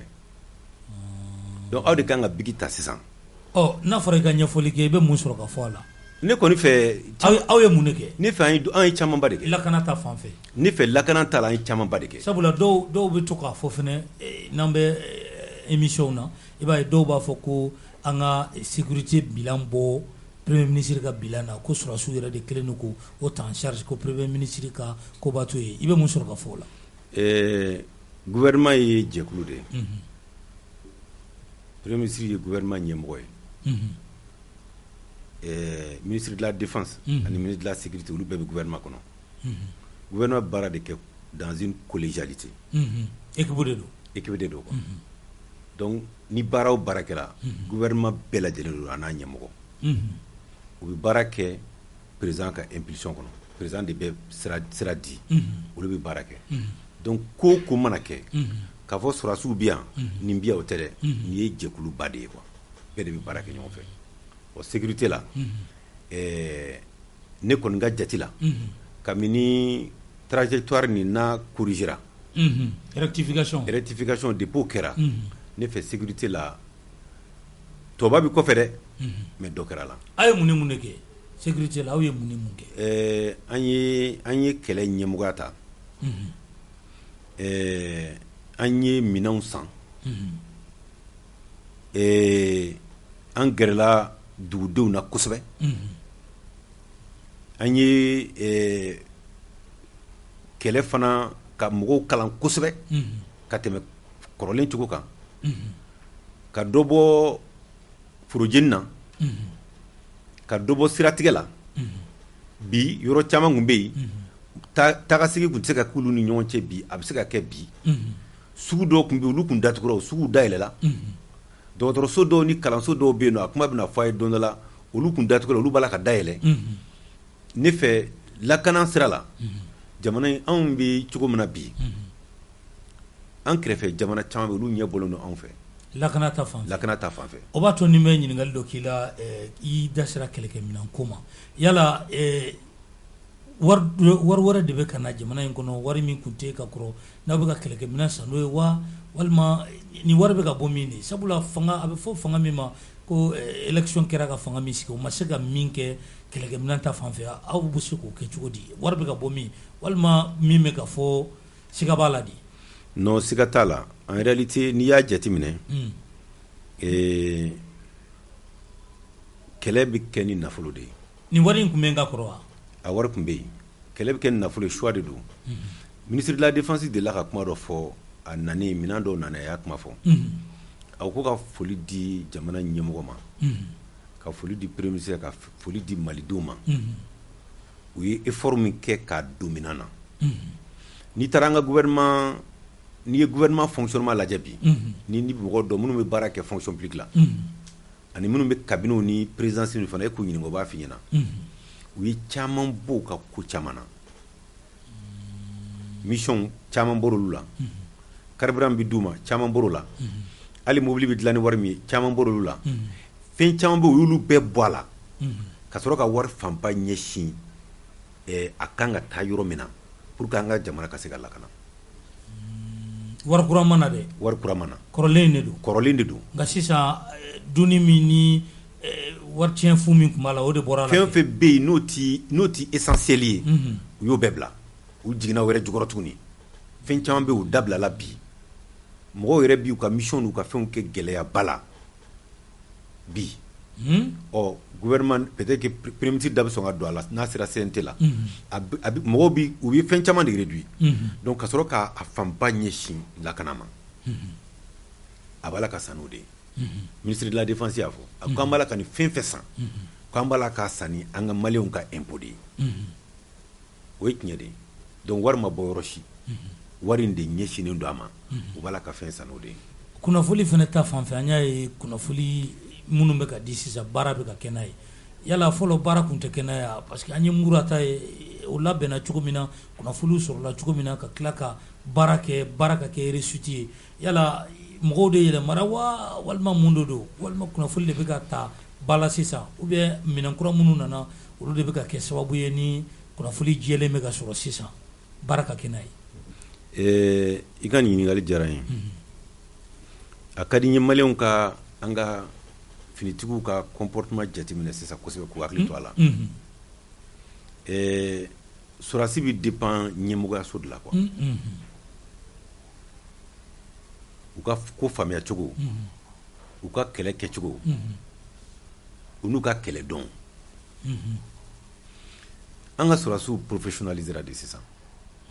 u professionnalisera kosɛbɛ fɔlɔ ni kɛlɛ tun kɛra an fɛ yan nɔ ni fali tun kɛra an tun b'a mɛn arajo wɛrɛ de la an tun b'o mɛn tiɲɛ don tiɲɛ tɛ tan don sisan an ka sɔrɔdasiw yɛrɛ de b'a di ka tila ka détails di a la ka mɔgɔw tɔgɔ fɔ dɔgɔkun kɔnɔ u bɛ se ka communiqué 3 kɛ nin kɛra nin don in ni karisa min b'a la a ye nin ni nin kɛ ka kɔrɔ o bɛ fɔ o kɔrɔ ye k'u bɛ ɲinini kɛ o kɔrɔ ye ko u professionnalisera n'u ye baara fana kɛ ni kuma wulil'u nɔfɛ ko siga b'u ka nin fɛn in na mission bɛ wuli u bɛ bɔ k'u défend mais mission bɛ wuli tuguni ka taa sɛgɛsɛgɛ o de b'a la ka kɛ an fɛ yen donc kunkolo falenna o de bɛ ka na ni kunkolo falenna baara kɛcogo falenna baara ɲɛdɔnna notre armée est en train de se professionnaliser ne dalen b'a la n y'a fɔ plateau dɔ kan ne dalen b'a la an bɛna san 2 san 3 sɔrɔ na yɔrɔ yɔrɔ u ye jamana dɔw wele ka na ko kana u dɛmɛ an ka kɛlɛ min an fɛ yan an bɛ taa jamana kɛrɛfɛ jamana caman dɛmɛ u ta la n b'o f'i ye dɛ an b'o sira de kan wa kibaruya fana bɛ ɲini dugu ma cogo min na i yɛrɛ y'a baara kɛ cogo ye ne ti don a détail la mais radio dɔw la mɔgɔ dɔw donna détail la baara kɛra cogo min na yɔrɔ caman ka kibaruya sɔrɔ ka yɛlɛ o bɛɛ ye professionnalisme de ye o donc ne fɛ dɔ wɛrɛ t'o kɔ dɛ ko kɛcogo de yɛlɛmana min y'a kɛ minnu b'a ɲɛdɔn a dir'olu ma min b'a ɲɛdɔn k'a y'a kalan sɛbɛn kɔnɔ o tɛ dɛ min b'a ɲɛdɔn parce que ale tun bɛ terrain kan donc gɛlɛya o gɛlɛya b'a la fiɲɛ o fiɲɛ b'a la ale b'a ye joona ka tɛmɛ n'i ye ne wele ko ne ye sɔrɔsiya stratégie kalan ka na ne bila a la walima ko ne kalannen don ko ye ne kɛ ministre ka ne bila a la ani mɔgɔ min bɛ terrain kan ale bi a wo bɛɛ ye k'a fiɲɛw bɛɛ ye n'i y'ale bila ɲɛmɔgɔya la ka baara d'a ma ka to a ka baara kɛ hakilila la a sago la i bi résultat min sɔrɔ i t'o sɔrɔ ne ta la ne fɛ kɛlɛ dira kɛlɛ dɔnbagaw de ma Mali kɔnɔ donc an k'an ka hakili t'o la sini fanga bɛ se ka yɛlɛma ni mɔgɔ min nana k'i hakili t'o la n'i bi kɛlɛ di mɔgɔ ma a d'a dɔnbaga ma n'i bi ko o ko di mɔgɔ ma kɛlɛ dɔrɔn tɛ dɛ n'i bi ko o ko di mɔgɔ ma di a dɔnbaga ma n'i m'a da dɔnbaga ma dɔrɔn i tɛ taa yɔrɔ si or lakana ni lakana tɛ jamana kɔnɔ foyi tɛ yen kalan tɛ yen sugu tɛ yen taakasegin tɛ yen bilen sɛnɛ tɛ se ka kɛ hali bato yɛrɛ tɛ se ka kɛ ka ɲɛ o ka gɛlɛn dɛ o donc lakana jɔyɔrɔ ka bon ni a n'a bɛ di mɔgɔ ma an ka hakili to a la fɛn bɛɛ mais lakana ta ka gɛlɛn kosɛbɛ tabarikala wulikajɔ kɔni bɛ ka kɛ jamana fan caman fɛ mais kɔrɔnfɛla kɛrɛnkɛrɛnnenya la Kidali o bɛna segin an ka jamana ma waati jumɛn mais Kidali b'an ka jamana bolo a b'a bolo an ka gouverneur bɛ yen gouverneur bɛ yen problème tɛ yen o Kidali b'an bolo Kidali bɛ yen kɛ an ka gouverneur bɛ yen an ka sɔrɔdasiw bɛ yen kolo marifatigi wɛrɛw fana bɛ yen dɛ marifatigi bɛ fan bɛɛ fɛ o an dun de ka sɔrɔdasiw dɔrɔn yamaruyalen don ka marifa ta n'an bɛ jamana normal kɔnɔ mais e bɛ yɔrɔ dɔ dɔn Mali la marifatigi wɛrɛ tɛ yɔrɔ min na ni an ka sɔrɔdasiw tɛ yan o yɔrɔ ka dɔgɔ bi dɛ n'i taara Mali fan o fan i b'a sɔrɔ an ka sɔrɔdasiw bɛ yen marifatigi wɛrɛ bɛ yen yala o ka kan a man kan accord yɛrɛ y'o de fɔ waati dɔ bɛna se o de tun ye MINUSMA ka mission ye waati dɔ bɛna se État dɔrɔn de kan ka kɛ marifatigi ye bɛɛ kan ka marifa bila o ye wajibi de ye wa an laban o ye o de kama transition 16 mois transition 12 mois mɔgɔ kana ɲinɛ olu bɛɛ kɔ dɛ tant qu'an ma s'o ma an bɛna girin-girin ka élection kɛ an b'a dɔn min bɛna bɔ a la ne hakili la baara kan ka kɛ nin terrain bɛɛ kan pour que an bɛ taa se élection ma waati min na a ka ɲi marifatigi ka dɔgɔya jamana kɔnɔ min ti jamana yɛrɛ ka marifa ye élection min kun programmé na ka bandaw to yen an ka parti de la ka déclaration k'a kan élection dɔ kun fɔra ko k'a organiser an ka parti banna ma an k'a ma ni élection kɛra yɔrɔ la ni élection sécurité ma keni jamana marfa ye ngon tɛ sɔn parce que marifatigi de sago bɛ kɛ donc yɔrɔ la ni Mali marifa tɛ élection sécurisée ni ye élection kɛ ye marifatigi min b'o yɔrɔ la o sago de bɛ kɛ an kana ɲinɛ olu bɛɛ kɔ quoi n'an k'an bɛ kuma élection kan dɔrɔn an ka hakili to bɛɛ la ne bɛ yɔrɔ min na marifa de bɛ ne bolo e bɛ élection organiser ye e yɛrɛ fɛ o candidat ye jɔnni ka mɔgɔ ye a ko filɛ nin ye sa o candidat tɛ ne ka mɔgɔ ye n'i y'o jateminɛ k'o don i ka calcul kɔnɔ donc élection na an b'a hakili to nin bɛɛ de la pour que marifatigi a ka ɲi an bɛ baara kɛ yɔrɔ min na n m'a fɔ élection bɛɛ élection dɔw kɔni bɛ yen ni élection bɛ jigin ka taa dɔrɔn a bɛ gɛlɛya ka taa n'a fɔra i ka communal organiser n'a fɔra i ka communal organiser n'i ye communal organiser yɔrɔ dɔ la marifa min bɛ yen ni jamana ka marifa tɛ marifatigi min bɛ o yɔrɔ la o sago de bɛ kɛ. wulikajɔ bɛ senna bi maliyɛn dɔw fɛ k'a fɔ ko MINUSMA k'u k'u ka minɛnw cɛ yala an kan k'olu fana gɛn yan ka tugu Faransi ta la. MINUSMA nana an ka jamana kɔnɔ MINUSMA nana ni hakilila min ye u nana k'u bɛna ka jamana population civile protéger u nana fana k'u bɛna ka baara kɛ pour que marifa bɛ mɔgɔ minnu bolo olu ka marifa bila ka tila ka administration segin ka taa sigiyɔrɔ la nka n bɛ min f'i ye MINUSMA ɲɔgɔnna dɔ bɛ farafinna jamana dɔ la ne hakili a bɛ yen depuis 1976 wari hali bi u bɛ yen wa ko ma ɲɛnabɔ ye dɛ o ma se ka fɔ ɲɛnabɔ ye ko ma ɲɛnabɔ ye kɔni anw yɛrɛ ta in na ne m'a ye k'u nani ye forojeni bali ne m'a ye k'u nani y'a to anw bɛ se ka taa ka segin kɛ an ka jamanaw ni ɲɔgɔn cɛ nafoloba kɔni bɛ don a la waati dɔ sera sa an kan k'an sigi k'a bilan kɛ quoi ala ye mun ɲana mun ma ɲa o waati sera quoi a nakun kun ye mun ye a sera ka mun ni mun de kɛ pour que an k'a dɔn n'a kan ka to yan walima n'a man ka to yan ne kɔni fɛ o waati sera quoi parce que baara yɛrɛ bɛ kɛ ten de i bilala baara min na ni waati dɔ kɛra an k'an sigi k'a lajɛ i sigi kun ye min ye dɔ kɛra la wa dɔ ma k'a la ni dɔ kɛra la tabarikala ni caman ma k'a la munna caman ma kɛ a la an bɛ se ka mun kɛ sisan pour que caman ka k'a la walima n'a y'a dɔn n'a tɛ foyi yɛrɛ ɲɛ an ye an k'a fɔ an yɛrɛ kolo la an bɛ se tabarikala an yɛrɛ kolo la an bɛ se bari sabu anw bɛ yɔrɔ min na bi bon an yɛrɛ b'a la ka caman kɛ quoi an b'a la ka caman kɛ an bɛ ka caman kɛ an b'a la ka caman kɛ an bɛ se ka MINUSMA yɛrɛ kɔ bi bon ne ɲɛ t'a la u bɛ jɔ yɔrɔ min na mɔgɔw bɛ se ka dɔ yɔrɔ fɔ dɛ parce que u bɛ baara caman kɛ u bɛ mɔgɔw ta ka taa n'u ye nɔrɔ yɔrɔ caman na wari t'a la même ni o yɛrɛ la an ka jamana bɛ dɔ sara a la mais n'i y'a jateminɛ musaka min bɛ don a la k'u nakun lajɛ ka jama lajɛ ne hakili an kan k'a lajɛ cogoya wɛrɛ la quoi peut-être que baara wɛrɛ bɛ se ka d'u ma hali n'u tora yan n'a ti ɲɛ komi an y'a fɔ cogo min na an yɛrɛ kolo la an b'a la ka min kɛ an k'an jija o la bari sabu sécurité jamana ka basigi jamana ka lakana mɔgɔ tɛ se k'a kɛ mɔgɔ place la mɔgɔ tɛ se an y'a ye premier ministre ka PAG kɔnɔ jɔsen filanan ye ko ka réforme kɛ réforme politique yala mun de kɛra o la n'a fɔra e ka dɔ fɔ an ye mun de kɛra o la a nalen ni bi cɛ réforme politique yɛrɛ a sunba a base ba ye assise nationale de ye a base ba o de ye o de baaraw de kan ka kɛ ka taa se élection ma ni réforme lajɛ anw yɛrɛ kun ka problème an ka problème ye élection organisation ye o bɛ jɔsen sabanan na premier ministre ka PAG kɔnɔ voilà donc ni réforme jateminɛ réforme bɛɛ bɛ assise nationale recommandation de la donc o mise en œuvre kan ka commencer ka taa se fo réforme électorale ma réforme politique nu a bɛɛ kan ka taa ɲɔgɔn nɔfɛ de ka taa fo ka assise lajɛ réforme minnu bɛ yen nɔ les réformes essentielles ka baara kɛ olu kan ka sɔrɔ ka taa dɔɔni essentiel bɛ se ka kɛ jumɛn ye sisan an ye organe unique ko jati kɛ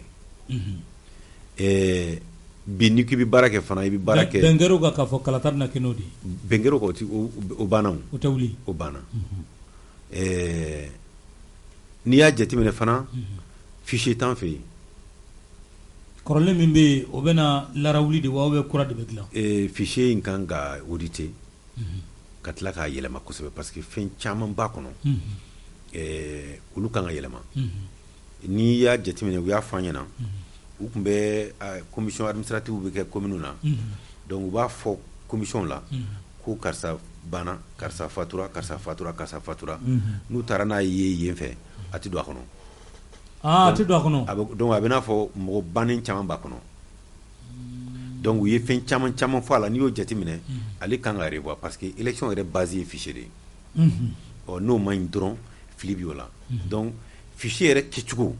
segin kan ka k'o kan ka tila ka baara kɛ fichier fana kan n'i ye organe unique in créer fana i bɛ obligé ka taa se fɛn dɔw ma an ka élection résultat laban élection dɔw bɛ yen olu résultat laban cour constitutionnelle de b'o di donc a fɔra ko cour constitutionnelle ka dabɔ o la k'a dan yɔrɔ dɔ ma o kɔfɛ tuguni organe dɔ fana bɛ yen nɔ ko comité de légal accès aux médias d'État olu fana bɛ baara dɔw kɛ o fana bɛ taa di organe unique ma organe unique nin ale composition an y'a dilan ni hakilila min n t'a dɔn ni a bɛ bɔ cogo min na ni CNT ye politiki mɔgɔw yɛrɛ t'a kɔnɔ a bɛɛ bɛ kɛ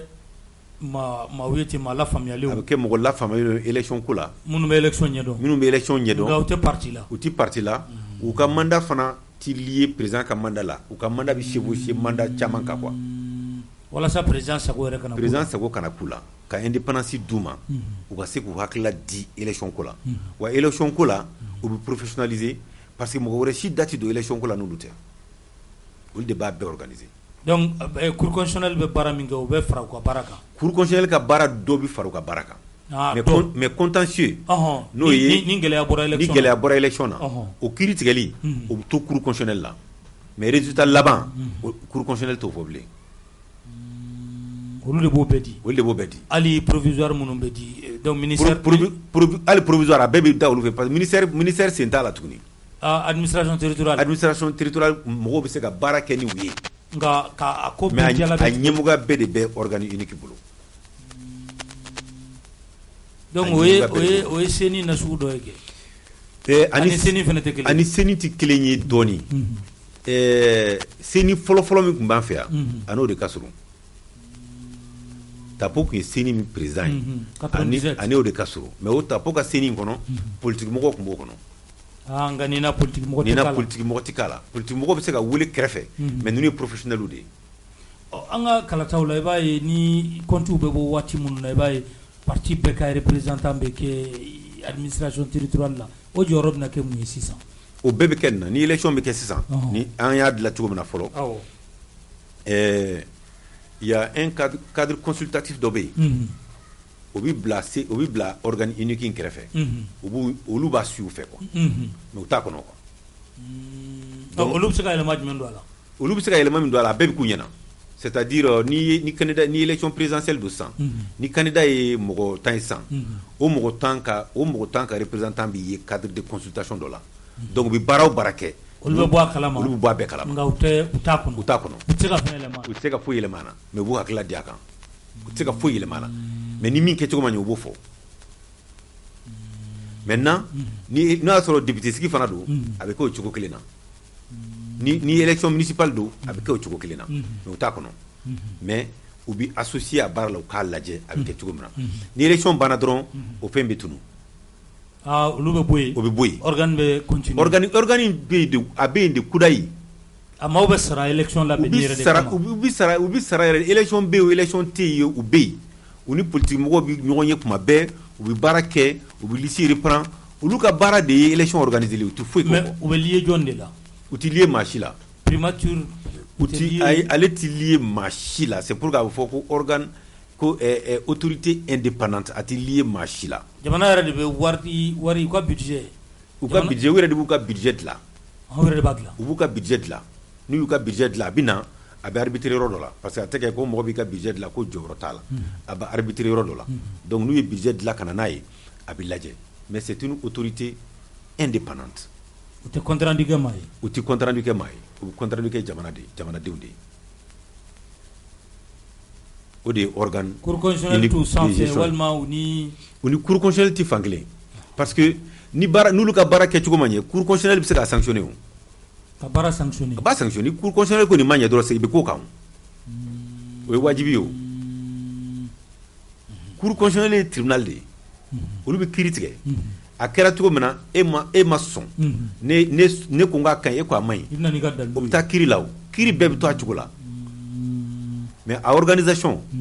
ani a résultat proclamé ninnu ka baara de y'o ye. Olu kɔni tɛ baara foyi kɛ o kɔ san kalo 10 ani 2. Ok. U tɛ baara foyi kɛ o kɔ. Maliyɛn caman ka jate la parti politique ka ca anw fɛ yan kojugu. Yala assise kɔnɔ a ye a da don o la, kuma ser'o ma, réforme na o proposera? A proposera. A fɔra ko ka baara kɛ pour que parti dɔ ka bɔ a nombre la. A ka ca dɛ. Bon n'i ye parti lajɛ k'a nombre ka ca, n'i ye kɛrɛfɛduguw lajɛ, n'i taara tubabu jamana caman na i b'a sɔrɔ k'u ka parti ka ca. I b'a sɔrɔ an ka population yɛrɛ ka ca ni dɔ ta ye, olu ka parti ka ca n'an ta ye. Min bɛna ni ko in ye, o ye politique mɔgɔw yɛrɛ ka baara kɛcogo de ye. Politique mɔgɔw ka baara kɛcogo ye mun ye? N'i ye parti lajɛ, parti 240 dɔ bɛ sɔrɔ a sanfɛ bi. An ser'o la ka ban. An ser'o la. 240 a ka ca n'o ye, dɔ b'a sanfɛ. N'an taara élection na, i b'a sɔrɔ 100 sarada la, a tɛ tɛmɛ 30 kan. Bon 100 sarada la 30, donc i b'a sɔrɔ 70%, 100 sarada la 70, olu tɛ na élection yɛrɛ la. Bon donc Mali ye maa 20,000,000 ye. I b'a dɔn ko n'i ye électeur 1,000,000 sɔrɔ i bɛ kɛ Mali président yan. O kɔrɔ ye ko mɔgɔ minnu da kan ka don politique la, n'u politique mɔgɔw kan ka baara min kɛ, parti politique kan ka baara min kɛ, ka mɔgɔw don élection na, ka mɔgɔw sensibiliser o ka k'o faamuya, o baara tɛ kɛ ka ɲɛ. O ye fɔlɔ ye. Filanan, parti dɔw bɛ créer Mali la yan, u bɛ san 5, san 4, san 6, san 10 kɛ u tɛ taa élection foyi la. A créer kun ye min? Parti yɛrɛ dun tɔgɔ ye, parti yɛrɛ tɔgɔ ye fanga ɲini tɔn de ye. E ko e ye fanga ɲini tɔn ye, e tɛ fanga ɲini, e to kun ye mun ye? O de kama mɔgɔw ko parti bɛ créer pour l'aide publique aux partis politiques. Donc o fura ye mun ye? Ka jate dɔ minɛ, wa o bɛ assise kuma na. Normalement comité min kan ka bila sen kan ka baara kɛ, olu kan ka baara k'o kan. An bɛna fɛɛrɛ jumɛn tigɛ pour que parti minnu t'u ka baara kɛ, olu ka tunu yɛrɛ ma, ka sɔrɔ hali mɔgɔ ma mago la. A man gɛlɛn o. Ni élection kɛra, n'i ma taa ni élection kelen kɛra, i ma mɔgɔ présenter fan si municipal la, i ma mɔgɔ présenter fan si. A ma f'i ma mɔgɔ sɔrɔ dɛ, i ma mɔgɔ présenter fan si. A bɛ se k'a fɔ jamana yɛrɛ kuru kara, e ma maa présenter fan si. O parti kan ka to yan. O ye fɔlɔ ye. Filanan, a bɛ se ka kɛ jate dɔ bɛ se ka minɛ ka hakɛ dɔ fɔ. N'i m'o sɔrɔ fana, i ka parti bɛ disparaître. O bɛ yen. Ayiwa, puisque parti fana créé la pour que ka jamanadenw de kalan an ka sariyaw la, ka mɔgɔw lafaamuya élection na, ka mɔgɔw lafaamuya politique la. I kan k'a jira fana k'i y'o kɛ, wa kan ka ye. A bɛ n'a fɔ congrès. N'i ma congrès kɛ, i tɛ aide publique sɔrɔ. Donc o baara ninnu f'i k'olu kɛ, a ka ye k'i b'a la k'a kɛ, i nakun ye min ye, i b'a la k'o baara kɛ. N'i t'o kɛ dɔrɔn o parti fana kan ka tunu. O dɔrɔn tɛ dɛ, hakililaw caman de bɛ olu bɛ se ka ta. N'i y'o ta, parti nombre bɛ dɔgɔya yɛrɛ ma hali ma baara kɛ. Tabarikala, an b'a to i ka ji dɔɔni min tuguni, an bɛ taa ɲɛfɛ. Cheikh Sidibe. Su in na vis-à-vis kɛnɛ kan, Modibo Kajoge ale de bɛ an bolokɔrɔ. Halisa an bɛ taa ni ɲininkaliw ye. An y'a ye k'a fɔ Premier ministre halisa an bɛ ale ka tagali CNT ɲɛkɔrɔ, an bɛ o hukumu kɔnɔ. An y'a ye PAG a jɔsen 3nan o ye élection ye. Comme da donn'o la, an bɛna 4nan na, a ye fɔ min ma ko bonne gouvernance, promouvoir la bonne gouvernance, mara kɛcogo ɲuman k'o yakubaya. Yala mara kɛcogo la mun de falenna? N'i ye fangakɔrɔ lajɛ ka bi lajɛ, mun de falenna ɲuman taasira fɛ? E yɛrɛ fɛ? Bon, ne fait Barabita Dononi. Premier ministre est à plan d'action est présenté. Ni ye fanga kɔrɔ lajɛ premier ministre dɔ kɛra a ye premier ministre kɛ siɲɛ 2 a ma taa assemblée yɛrɛ ɲɛkɔrɔ docteur Boubou baara kɛra kunfɛta ye mais ni premier ministre nana n'a ka plan d'action ye a y'a fɔ délai min kɔnɔ a ye baara kɛ o délai kɔnɔ dɔgɔkun wɔɔrɔ a ye baara k'o kɔnɔ a nanen a ye baara di ministre ma ani ministre bi ɲɔgɔn ye u b'a compte rendu kɛ gouvernance ye o aspect ye ka kibaruya di jamanadenw ma ko bɛ kɛ jamanadenw ka bɔ a kalama baara kɛcogo fana na ka baara kɛcogo fana yɛlɛma minnu kɛra k'a fɔ ko an yɛrɛ fɛ a bɛɛ ɲɛna o tɛ mais ne hakili la n'i ye jamana maracogo lajɛ n'i ye baara kɛcogo lajɛ n'i ye lutte contre la corruption lajɛ o bɛɛ bɛ gouvernance kɔnɔ an ka jate la dɔ kɛra o la a tɔba bɛ kɔfɛ transition na baara bɛɛ tɛ ka kɛ mais transition na a bɛ a sira da ministre de la justice bɔra kɔsa in na u ye yɛlɛma dɔw don hali poursuite kɛcogo la wariw bɛ récupérer cogo min na u ye yɛlɛma dɔw don o la ne hakili la olu bɛɛ ye yɛlɛmaw ye olu bɛɛ kɛra transition in kɔnɔ pour que baara kɛcogo ka ɲɛ ni baara kɛcogo ɲɛna ni kiiri yɛrɛ yani kiiri ka ban walima kiiriw bannen mɔgɔw ka se ka nafolo fana don jamana kɔnɔ parce que a dabɔra o de kama i ye wari minnu détourné olu dɔw ka se ka segin n'i y'a jateminɛ olu secteur la fɛn caman kɛra n ye audit in fana fɔ sisan k'a fɔ les biens immobiliers de l'État a feerela ayiwa a wari taara min o kɛra u y'o audit kɛ u y'o fana point kɛ u y'a fɔ ko ministre bɛna ka na poursuite k'olu la dɔw kan ka minɛ o la bon donc n'i y'olu jateminɛ ka baara kɛcogo jateminɛ de façon générale gouvernance la i b'a sɔrɔ dɔɔni kɛra la an b'a la ka taa mais comme n y'a f'i ye cogo min na ni fɛn fanba bɛ assise fana de kɔnɔ k'a balises bila a yɛlɛma transition ka baara ye yɛlɛmani fɛɛrɛ dilali de ye ka yɛlɛmani fɛɛrɛ dilan ka sɔrɔ k'a baara daminɛ mais k'a fɔ k'i b'a baara bɛɛ kɛ transition kɔnɔ a bɛɛ tɛ se ka kɛ transition kɔnɔ mais a bɛ yɛlɛma transition kɔnɔ k'a yɛlɛma transition kɔnɔ k'a baara daminɛ transition kɔnɔ a baara bɛ continuer transition kɔfɛ. tabarikala an ye an ka concours fana lajɛ an bɛ wagati min na ko bi polisiw ta kɛra concours wɛrɛw kɛra mɔgɔw caman kɔni ye jalaki ta ka fanga sɛgɛrɛ k'a fɔ ko fɔlɔ ko minnu tun bɛ kɛ ko halisa o ko kelenw de bɛ sen na ka wariw sara walasa i bɛ se ka jɔyɔrɔw sɔrɔ ko halisa o ko kelenw bɛ sen na i bɛ mun sɔrɔ ka fɔ o tigilamaw ye. Ni tiɲɛ don kojuguba don ni tiɲɛ don kojuguba de don an y'a kɛlɛ kɛ a man ɲi jamana ma mɔgɔ min yɛrɛ bɛna a man ɲi o ma parce que jamana mɔgɔ b'a den bɛɛ la mais comme on le dit l'homme qu'il faut à la place qu'il faut il faut la reconnaissance du mérite n'i bɛ min dɔn ka tɛmɛ min kan n'o jarala sɛbɛn kan e de kan ka wele o de nafa bɛ jamana kan mɔgɔ kɔni y'a kuma fɔ ne y'a ye polisiw t'a la concours dɔw yɛrɛ annulela kama concours dɔw annulela bon n'i y'a ye concours annulela o bɛɛ ye bonne gouvernance ye o n'i y'a ye annulela o kɔrɔ ye ko fɛn dɔ yera la n ye polisiw fana t'a la n y'a ye u ye communiqué kɛ ko ni mɔgɔ min ye kibaruya sɔrɔ k'i ka taa fɔ mɔgɔw k'u hakili t'o la i bɛ taa fɔ de quoi kana mɔgɔ protéger quoi n'i ye mɔgɔ sɔrɔ nin fɛn la kana sutura parce que ministre de la justice y'a fɔ l'autre jour la yuruguyurugukɛla ale ni maafala bɛɛ ye kelen ye ministre de la justice y'a fɔ n'a fɔra ko ka taa dɔgɔtɔrɔso jɔ walima ko ka taa visite technique kɛ e m'a kɛ ka ɲɛ le fait que o ma kɛ ka ɲɛ mobili nana fɛn accident kɛ e bɛ se k'a fɔ k'e sen t'o la ni mɔgɔ min banna o la e bɛ se k'a fɔ k'e nin t'o la wa sira min kan ka dilan cogo dɔ la ni sira ma dilan mobili bɛ se ka accident kɛ e ye wari dɔ minɛ o sira ma dilan ka kɛ sago ye ni accident kɛra e bɛ se k'a fɔ i sen t'o la wa dɔgɔtɔrɔso minɛn dɔ kan ka san cogo dɔ la o ma san o cogo la o nana dɔgɔtɔrɔso la mɔgɔ nana furakɛ la o ye koso tigi ma ni mɔgɔ min fatura la i bɛ se ka f'i sen to la wa o de kama ale ko yuruguyurugukɛla ani maafala bɛɛ jɔyɔrɔ ye kelen donc ni e mɔgɔ min bana k'o fɔ donc e bɛn'a fɔ e kɛra complice ye donc u y'a fɔ ko ni mɔgɔ min ye wari di i ye wari di mɔgɔ min ma k'i ka taa fɔ wa i bɛ to sutura la i tɔgɔ tɛ fɔ e ka taa fɔ bani ka n'a prévu di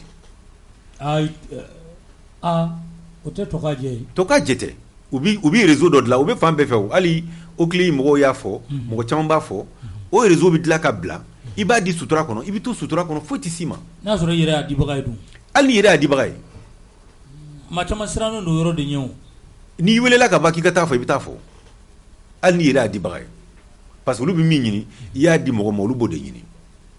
wa fonction publique min b'a la ka taa o ministre bɔra k'a fɔ an ye a ko an ma ale b'a la ka baara kɛ pour que namara kana y'a la ne t'a dɔn n'olu résultat bɔra fɔlɔ mais ne y'u ye a baara kɛcogo la a kɔni b'a la k'a kɛ cogo min na a ye ne jigi sigi mais malien ye malien de ye dɛ an t'a dɔn a bɛna kɛ cogo min na o fana na n'a ma ɲɛ ce n'est pas normal parce que jamana mago bɛ mɔgɔ min na l'homme qu'il faut à la place qu'il faut n'i ye baara min kɛ i k'o tɔnɔ dɔn o de ka ɲi mais ka don yɔrɔ la i tɛ min ɲɛdɔn k'i ta ka taa bila ye parce que i nana ni wari ye a man ɲi jamana ma o de bɛ jamana segin kɔfɛ tabarikala kabini san 1991 an ko an bɛ démocratie la ka na a bila bi la n'i ye o kɔnɔla lajɛ coup d'état min bɛ sɔrɔ a kɔnɔ a bɛ t'i jɔ coup d'état 4 bɔɲɔgɔnko la yala mun de b'anw kisi coup d'état ma don n'a nataw la an ka jamana kɔnɔ min b'an kisi coup d'état ma an y'o de fɔ CEDEAO ye ko k'a to an k'a lajɛ kosɛbɛ n'an y'a lajɛ kosɛbɛ an b'a lajɛ an bɛ talon mun na k'an bila coup d'état la n'i ye a lajɛ ne delila k'a fɔ conférence dɔ la minnu ye démocratie kɛlɛ kɛ a caman bɛ yen u nin bɛ coup d'état ninnu bɛɛ la u sen b'a bɛɛ la mun ye démocratie kɛlɛ kɛ mun ye démocratie kɛlɛ kɛ cogo di u ye coup d'état ninnu soutenu u donna na u y'a kɛ min b'a bali coup d'état la o ye élection organisée kɛ ka ɲɛ wari jɔyɔrɔ ka ban élection na ka dɔgɔya élection na anw fɛ o bɛ se ka kɛ f'an k'o baara de kɛ wari jɔyɔrɔ ka dɔgɔya élection na ni wari jɔyɔrɔ dɔgɔyara élection na i bɛ ta ka bila baara la i ka programme kama ka jamana maracogo yɛlɛma n'a bɛ f'o ma gouvernance ka impunité bɔ jamana kɔnɔ ka caman bɔ yuruguyurugu la ne kɔni fɛ n'i bɛ fɛ démocratie ka sigi f'i ka nin fɛ damadɔ de kɛ ka jamana ka élection organisée wari jɔyɔrɔ ka dɔgɔya la ni élection remporté élection i ka bila i place la mais élection yɛrɛ fana cogo kan ka yɛlɛma parce que hali an ka mode de scrutin man ɲi an ka mode de scrutin ye scrutin majoritaire à un tour ye malheureusement a bɛ yɔrɔ min na a b'an ka constitution yɛrɛ de kɔnɔ donc f'an k'an ka constitution ta k'a yɛlɛma ka sɔrɔ k'an da don a kuma na ka taa proportionnel la misali la ni Segu député ye 7 ye n'an taara élection na ni ne ye 51% sɔrɔ ne b'a 7 bɛɛ ta ni e ye 49% sɔrɔ e tɛ kelen sɔrɔ a la bon o ti na ni basigi ye quoi donc bi n'an bɛ baara kɛ an kan ka législative kɛ proportionnel ye quoi donc n'o kɛra ne ye 51% min sɔrɔ min bɛ bɛn ne ma ne b'o sɔrɔ la e fana bɛ min sɔrɔ e fana ka mɔgɔw bɛ na assemblée la quoi a bɛ na ni caman da ka don jamana ko la ye quoi a bɛ na ni basigi ye yala o b'aw ka proposition na o bɛ proposition na wari jɔyɔrɔ fana bɛ dɔgɔya ka ɲangili bonya kan organe unique jɔyɔrɔba bɛ élection fana transparence la parce que organe unique ɲɛmɔgɔ an y'a lajɛ jamana min fɛ n'o ye Ghana ye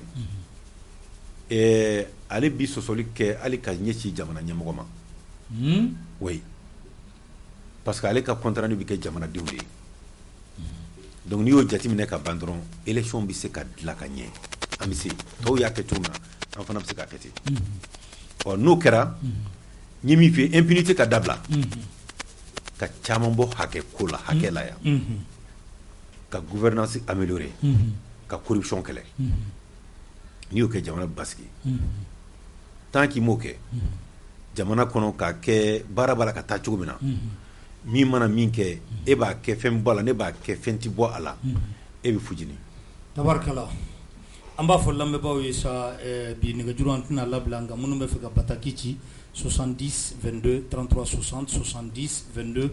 33 60 70 22 33 60 maaw bɛ se ka bataki ci ka ɲininkali kɛ an ka maa welelen na bi n'o ye minisiri Modibo Kajoge o b'a to n'an bɛna an ka barodakun laban na n'o de ye gɛlɛya minnu b'an ka jamana kɔnɔ bi janko da dumuni olu n'a ɲɔgɔnnaw la an b'a ye k'a fɔ tiɲɛ yɛrɛ la gouvernement fara ministre du commerce kan u ye fɛɛrɛw sigi sen kan sa nka jamana kɔnɔdenw kɔni tɛ ka fɛɛrɛ ninnu jaabi ye yala e yɛrɛ fɛ mun de bɛ ka fɛnw gɛlɛya ka se nin na ni fura tɛ ka sɔrɔ a la an bɛ ministre gɛn de yan ne fɛ ministre tɛ jɔn don ne fɛ diɲɛ yɛrɛ de b'a la ka gɛlɛya nka anw ka da dumuni minnu tɛ bɔ jamana wɛrɛ la n'u b'anw fɛ yan olu fana ka gɛlɛya o bɛ da diɲɛ kun an ka da dumuni ye jumɛn ye n'o tɛ bɔ yan ɲɔ ni malo ninnu kɛ malo an ka malo caman bɔ kɔfɛ siga t'o la an ka malo caman bɔ kɔfɛ an ka ɲɔ caman ma se ka sɛnɛ furu caman bɛ yen sɛnɛ ma se ka kɛ yen an ka malo jenina an ka malo tun bɔ kɔfɛ fɔlɔ ka don hali ka sɔrɔ malo foro ma jeni malo foro jenina malo kan ka bɔ kɔfɛ fana ka na kana ɲina covid kɔ o ye ko caman bɔ mouvement na kana ɲina embargo in kɔ kana ɲina Ukraine ni Russie ka kɛlɛ fara kɔ ni olu bɛɛ fara ɲɔgɔn kan o de bɛna ni diɲɛ gɛlɛyali ye gouvernement jɛra yɔrɔ dɔw kɔ dɛ exo dira dɔw ma mais an m'o jaabi fana exo bi di n'i ye exo dili ye exo bi di ka dɔ de bɔ fɛnw sɔngɔnna exo bi di ka se ka na ni fɛnw fana ye jamana kɔnɔ joona mais i bɛ taa san cogo min na ye a bɛɛ bɛ dépend o la e kun fɛn min san ka kɔrɔ 20 n'i taara sɔrɔ i bi 60 ye a ka gɛlɛ dɛ donc o de bɛ na ni gɛlɛya ye donc o gɛlɛya min bɛ diɲɛ fan bɛɛ bi n y'a f'i ɲɛna cogo n'i ye CEDEAO ka embargo fara o kan o de bɛ dɔ fara anw ta kan yan o de kɛmɛ ka jamana gɛlɛya kosɛbɛ ani o nana sɔrɔ gɛlɛya min bɛ an yɛrɛ fɛ yan an ka sugu tɛ yen bilen an ka mouvement ta la ka kɛ an ka forow jenina an ka foro caman bɛ yen sɛnɛ ma se ka kɛ yen donc n'i y'olu fara ɲɔgɔn kan dɔrɔn o de bɛ na ni jamana gɛlɛyali ye an balima dɔ ko n k'i ɲininka n'o y'a sɔrɔ hakilina jumɛn b'i la an ka jamana bɔli la CEDEAO kulu kɔnɔ mɔgɔw b'a kuma fɔ ne fɛ mɔgɔ fujininen de b'a fɔ mɔgɔ fujininen de b'a fɔ CEDEAO dilanla yan de n'i y'an ka jamana in jateminɛ kelenya ma diya maliyɛn ye kabini indépendance fo ka n'a bila bi la depuis indépendance fo bi an ma sɔn ka to an kelen na quoi an bɔra dɔrɔn président Modibo ala ka hinɛ a la a y'a essayé ka jɛkulu dɔ dilan ni Ghana ye ani Guinée a ma taa ɲɛ après an ni Sénégal ye dɔ dilan o fana ma taa ɲɛ an ka constitution kɔnɔ a sɛbɛnnen don ko an bɛ se ka jɛ an ka souveraineté an ka jamana souveraineté fan dɔ kɔ walima a bɛɛ lajɛlen n'o y'a sɔrɔ a bɛ kɛ farafinna ka kɛlɛya kama n'i y'o jateminɛ an ka jamana in na dunanw ka di anw ye anw bɛ fan bɛɛ fɛ donc anw ti kelenya fɛ quoi mɔgɔ fujininen de bɛ na ni a kuma fɔli ye barisabu CEDEAO ye opportunité de ye anw ma CEDEAO ye chance de ye anw ma en réalité Mali ye 20 ye CEDEAO ye 100 caman de ye n'i bɛ CEDEAO kɔnɔ a bɛ n'a fɔ Mali yɛrɛ kɛra 100 caman ye quoi i bɛ fɛn min feere Maliyɛnw ma i bɛ se k'a feere Nigérianw ma i b'a feere Togolɛnw ma i b'a feere Sénégalɛw ma i ye dɔgɔtɔrɔ ye yan i bɛ se ka t'i ka cabinet dayɛlɛ Niger i bɛ se ka taa dayɛlɛ Nigeria i bɛ se ka taa dayɛlɛ Ghana donc n'i y'o jateminɛ o kɛnɛba in ka bon o kɛnɛba in nafa ka bon jamana ma ka tɛmɛ i ka jamana 20 n'i taara tubabu fɛ yen olu ye fɛn dɔ créer monnaie kelen ko Union européenne ka barrière b'u ni ɲɔgɔn cɛ parce que jamana fitinin tɛ se ka développer quoi fo kɛnɛ de ka bonya anw ye avancer la kosɛbɛ farafinna yɛrɛ an ka jɛkulu bi cogo min na a ɲɔgɔnna dɔw bɛ tɔgɔ b'olu la mais anw ye baara min kɛ an ta la anw avancera cogo min na farafinna ne ka dɔnni n'a ɲɔgɔnna wɛrɛ tɛ yen tabarikala ni i y'o baara daminɛ ka ban i t'o baara ba kɛ ka se fo nin yɔrɔ hakɛ la ka tila ka segin kɔ mais min bɛna n'a ye fujuni de bɛna n'a ye mɔgɔ fujunina de barisa minnu b'a ɲɛmɔgɔya la olu b'a la k'a mara i n'a fɔ ɲɛmɔgɔw de ka jɛkulu don quoi or ɲɛmɔgɔw ka jɛkulu tɛ dɛ jamanadenw de ka jɛkulu don donc fo k'a kɛ jamanadenw ka jɛkulu ye k'a ta olu ka hakilila ma ni degun mun bɛ olu kan ɲɛmɔgɔw ka olu lamɛn mais ni m'olu lamɛn o de bɛ na ni maliyɛnw ka kuma ye maliyɛnw dɔrɔn tɛ dɛ n'u m'u kɔlɔsi dɔ wɛrɛ b'a kuma fɔ min tɛ maliyɛnw ye tabarikala ko k'i ɲininka ko mɔgɔ bɛ don aw ka tɔn na cogo di an ka tɔn na mɔgɔ bɛ don i n'a fɔ mɔgɔ bɛ don parti bɛɛ la cogo min na ni i nana i bɛ yɔrɔ min na an bɛ o yɔrɔ mɔgɔw ɲɛf'i ye i b'olu wele i n'olu bɛ jɛ ka baara kɛ n ye min fɔ an kɔni bɛ waso ni min ye an ka parti kɔnɔ ko an yɛrɛ kolo la an bɛ se donc a ka di n ye i ka miiri k'a fɔ i kolo la i bɛ se an kolo la an bɛ se o de ka d'an ye o de ka d'an ye n'o bɔra la ka ban dɔ wɛrɛ foyi t'a la n'i bɛ yɔrɔ min na dɔrɔn n'i y'o fɔ dɔrɔn an bɛ o ɲɛmɔgɔw f'i ye i bɛ gɛrɛ o la i bɛ don o yɔrɔ fɛ dɔw ko k'i ɲininka ko balo nɔgɔyali ko fura jumɛn de b'a la e bolo k'e ka solution ye jumɛn ye walasa balo bɛ nɔgɔya ne fɛ balo nɔgɔyali nafa ka bon fɔlɔ n b'a daminɛ o la normalement n'i y'anw ka jamana jateminɛ dugukolo bɛ yan ji bɛ yan tile bɛ yan denmisɛnw bɛ yan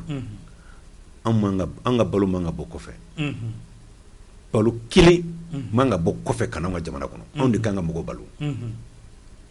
n'i y'o kɛ dɔrɔn e de bɛ baara créer anw fɛ yan donc anw kan ka miiri o de la bi k'a fɔ ko lemuru bɛ bɔ yɔrɔ dɔ la ka na feere anw fɛ yan c'est pas normal ka malo bɔ yɔrɔ dɔ la ka na dun anw fɛ yan ce n'est pas normal anw kan ka hakili de jagabɔ ala ye an garisɛgɛ min na n'o ye dugukolo ye ka jiba bonya o ye sanfɛ ji ye dɛ an ma se dugumakolo jukɔrɔ ji yɛrɛ ma olu b'anw fɛ yan tile bi yan san kalo 12 tile bi yan denmisɛnw bi yan anw kan ka sɛnɛ de warankata yan k'an ka subvention lajɛ kosɛbɛ k'a orienter ka ɲɛ parce que jamana minnu ka lemuru feere yan n'i ye anw n'olu cɛ jate minɛ n'i y'u bɛna feere yan ka tila ka wari sɔrɔ a la walima ka n'u ka malo feere yan ka tila ka wari sɔrɔ a la o kɔrɔ ye ko hakili de jagabɔra ka subvention orienter ka ɲɛ ka se ka baara kɛ ka ɲɛ donc ne fɛ an ka baara kɛ sɛnɛ kan kosɛbɛ an ka subvention k'a ta yɔrɔ lajɛ kosɛbɛ ne y'o jamana in ka subvention lajɛ u bɛ recherche financer technologie kuraw doni u b'o financer ne ye jamana dɔ ye olu bɛ malo kan siɲɛ 3 san kɔnɔ siɲɛ 3 san kɔnɔ san kelen kɔnɔ o malo siw bɛ yen donc an kan ka baara kɛ olu kan pour que an ka se k'an yɛrɛ ta ala ye an kan ka se k'an yɛrɛ ta ni fɛn fɛn ye ne fɛ ala y'o bɛɛ di Mali ma donc a tɔ ye an yɛrɛ ka baara kɛ cogo de ye ne fɛ o dɔrɔn de bɛ se k'an bɔ anw man ka suman importer a bɛɛ kan ka k'an fɛ yan. ok lamɛnbaa dɔ fana ko k'i ɲininka ko u y'a mɛn k'a fɔ an ka carte biométrique ko a marché bɛna di Allemagne ma k'i bɛ dɔ kalama a la. tiɲɛ yɛrɛ la n tɛ fɛn kalama o la n tɛ fɛn kalama o la n kɔni bɛ se ka min fɔ Allemagne na u dɔnnen don tubabu jamana na cogo min na u ka yɔrɔ la u ka baara kɛcogo ka ɲi n b'o kɔni dɔn o la ni Union européenne yɛrɛ jate minɛ jamana ba sigilen don n'u ye min fɔ k'o bɛ kɛ waati min na u b'o kɛ ten wa n'u ye baara min kɛ fana bɛɛ sɔnnen don ka baara qualité ye n b'o kɔni dɔn a la mais min b'u ni gouvernement cɛ carte biométrique kan n tɛ fɛn kalama o la tiɲɛ yɛrɛ la. ko yala fɛɛrɛ b'aw bolo walasa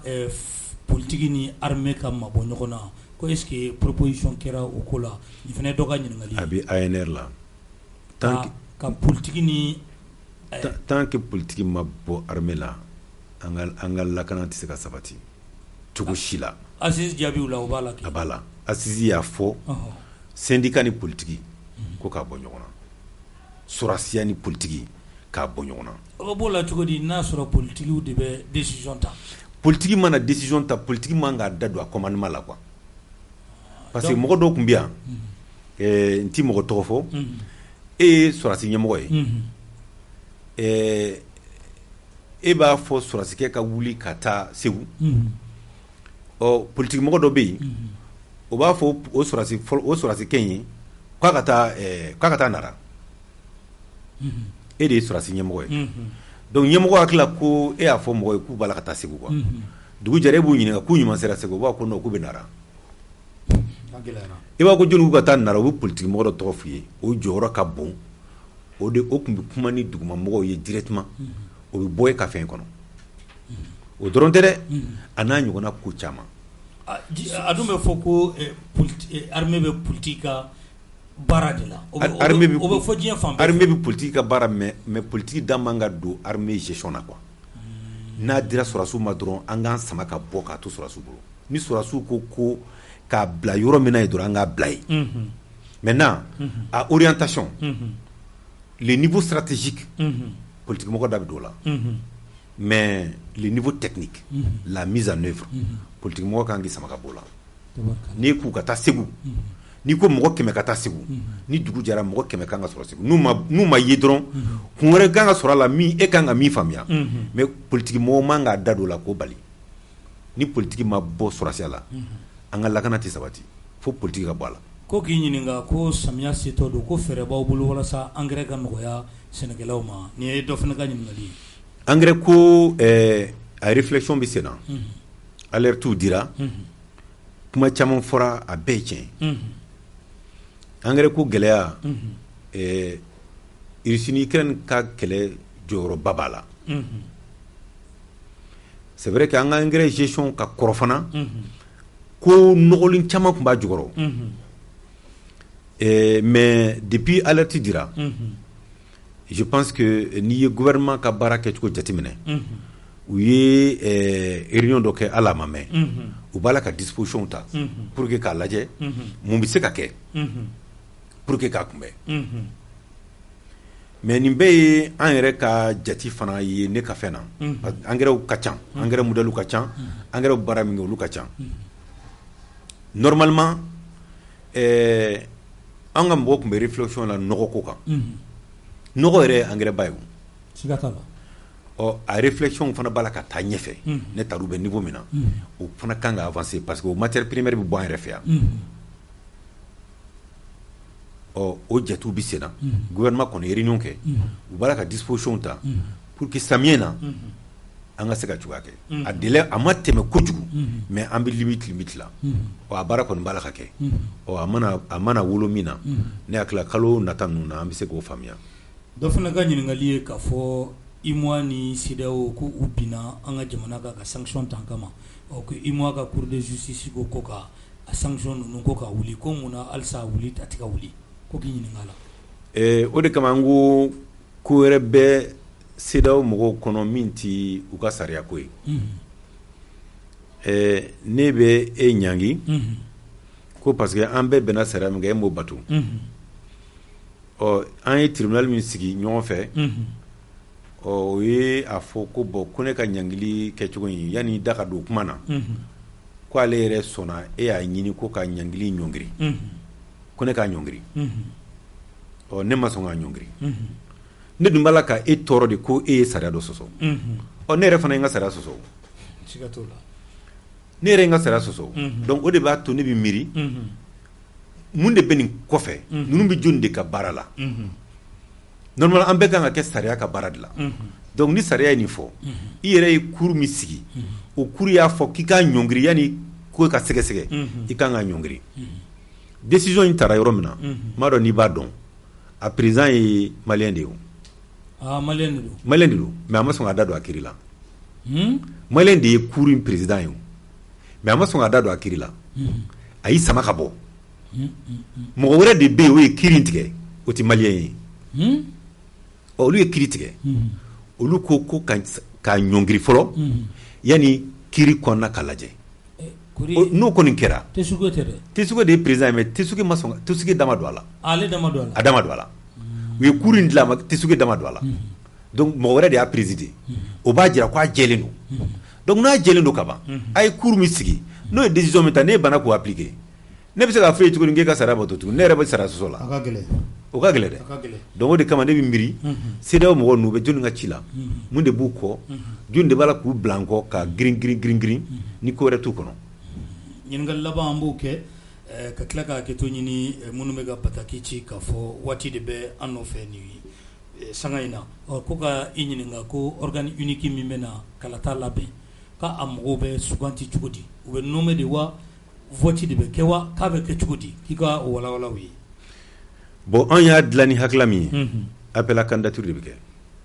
ni ne n'a ka di ne ka k'a a ɲɛmaa ye sisan i b'i ka papier don n bɛ n ka papier don n'a dayɛlɛla sa fɔ sisan ko organe unique bɛna dayɛlɛ ɔ mɔgɔ minnu bɛ se ka don a kɔnɔ o critère bɛ fɔ a bɛ fɔ sisan n'i ma deli ka politique kɛ donc ni ne Modibo ye n ka papier don dɔrɔn ne b'a dɔn k'a bɛ bi parce que u bɛ na ni privé k'a jira ko ne ye politique kɛ donc u bɛ si hakɛw fɔ ka i ka expérience fɔ o critères bɛ valider fɔlɔ n'o critères validera o de bɛ publier n'o publiera a bɛ fɔ ko mɔgɔ o mɔgɔ b'o critères rempli tile 15 ɲɔgɔnna b'aw bolo o ye misali ye tile 15 b'aw bolo a ka taa a ka sɛbɛn déposer donc n'a taara a ka sɛbɛn déposer comité dɔ de bɛ yen o comité de b'o dépouillement kɛ ka sɔrɔ ka mɔgɔw ta donc o critères minnu bɛ yen ne b'a dɔn expérience kan ka ye mɔgɔw la élection ko la fɛn dɔw bɛ yen nɔ olu man ka yi la fɛn dɔw olu kan ka yi la olu jate de bɛ fara ɲɔgɔn kan n'olu farala ɲɔgɔn kan ni mɔgɔ min y'o da o critère dafa dɔrɔn u b'a ta olu de la appel à candidature de bɛ kɛ ɔ ni appel à candidature kɛra u bɛ sɔrɔ k'aw présenter olu bɛ nommer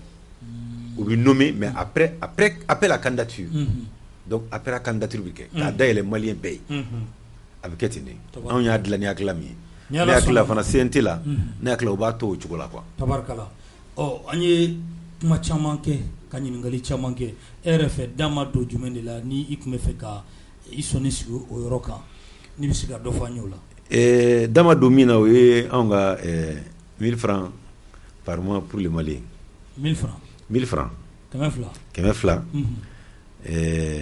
kalo kalo. K'a di Mali ma. Aw b'o o sigilen don sen kan. An y'o hakilila ta. Barisa an y'a jateminɛ k'a fɔ ministre des finances décembre la a ye compte dɔ dayɛlɛ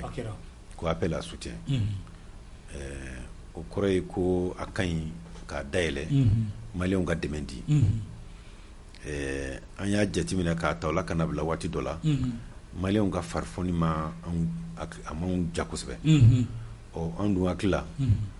jamana in bɛ cogo min na bi an ka finitigiw bɛ baara la cogo min na bi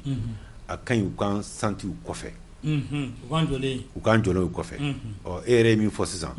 fɛn tɛ taa musaka kɔ kɛlɛkɛminɛn bɛ yen kɛlɛkɛlaw bɛ yen mais hali kɛlɛkɛ fɛrɛw la i n'a fɔ action civilo militaire sɔrɔdasiw ka taa nɔnɔmugu di mɔgɔw ma sɔrɔdasiw ka taa fura di mɔgɔw ma sɔrɔdasiw ka taa fini ni suman di mɔgɔw ma o ye sɔrɔdasiw ka baara a bɛ sɔrɔdasiw ni mɔgɔw gɛrɛ ɲɔgɔn na a bɛ kɛlɛ nɔgɔya donc baara in musaka ka ca k'a fɔ maliyɛn bɛɛ diko kelen tɛ dɛ kalo kalo ko an ka fɛn dɔ di 200 in fɔli ye kuma n'a taabolo de ye e bɛ se ka 20 di n'a ka di i bɛ 10 di n'a ka di i bɛ 1000 di a kɔrɔ de ye ko dɔrɔmɛ man dɔgɔ ba kelen man ca ko bɛɛ ka dɔ di kalo kalo ni mɔgɔ miliyɔn 1 ye 200 di a bɛ miliyari 1 de ma ɔ n'i y'o kɛ kalo 12 o ye miliyari 12 ye a jɔyɔrɔ man dɔgɔ bi wa n'i y'a di ni sɔrɔdasikɛ bɛ kɛlɛkɛyɔrɔ la ni minisiri y'a communiqué k'a fɔ ko nin kalo in na an ye nin wari de sɔrɔ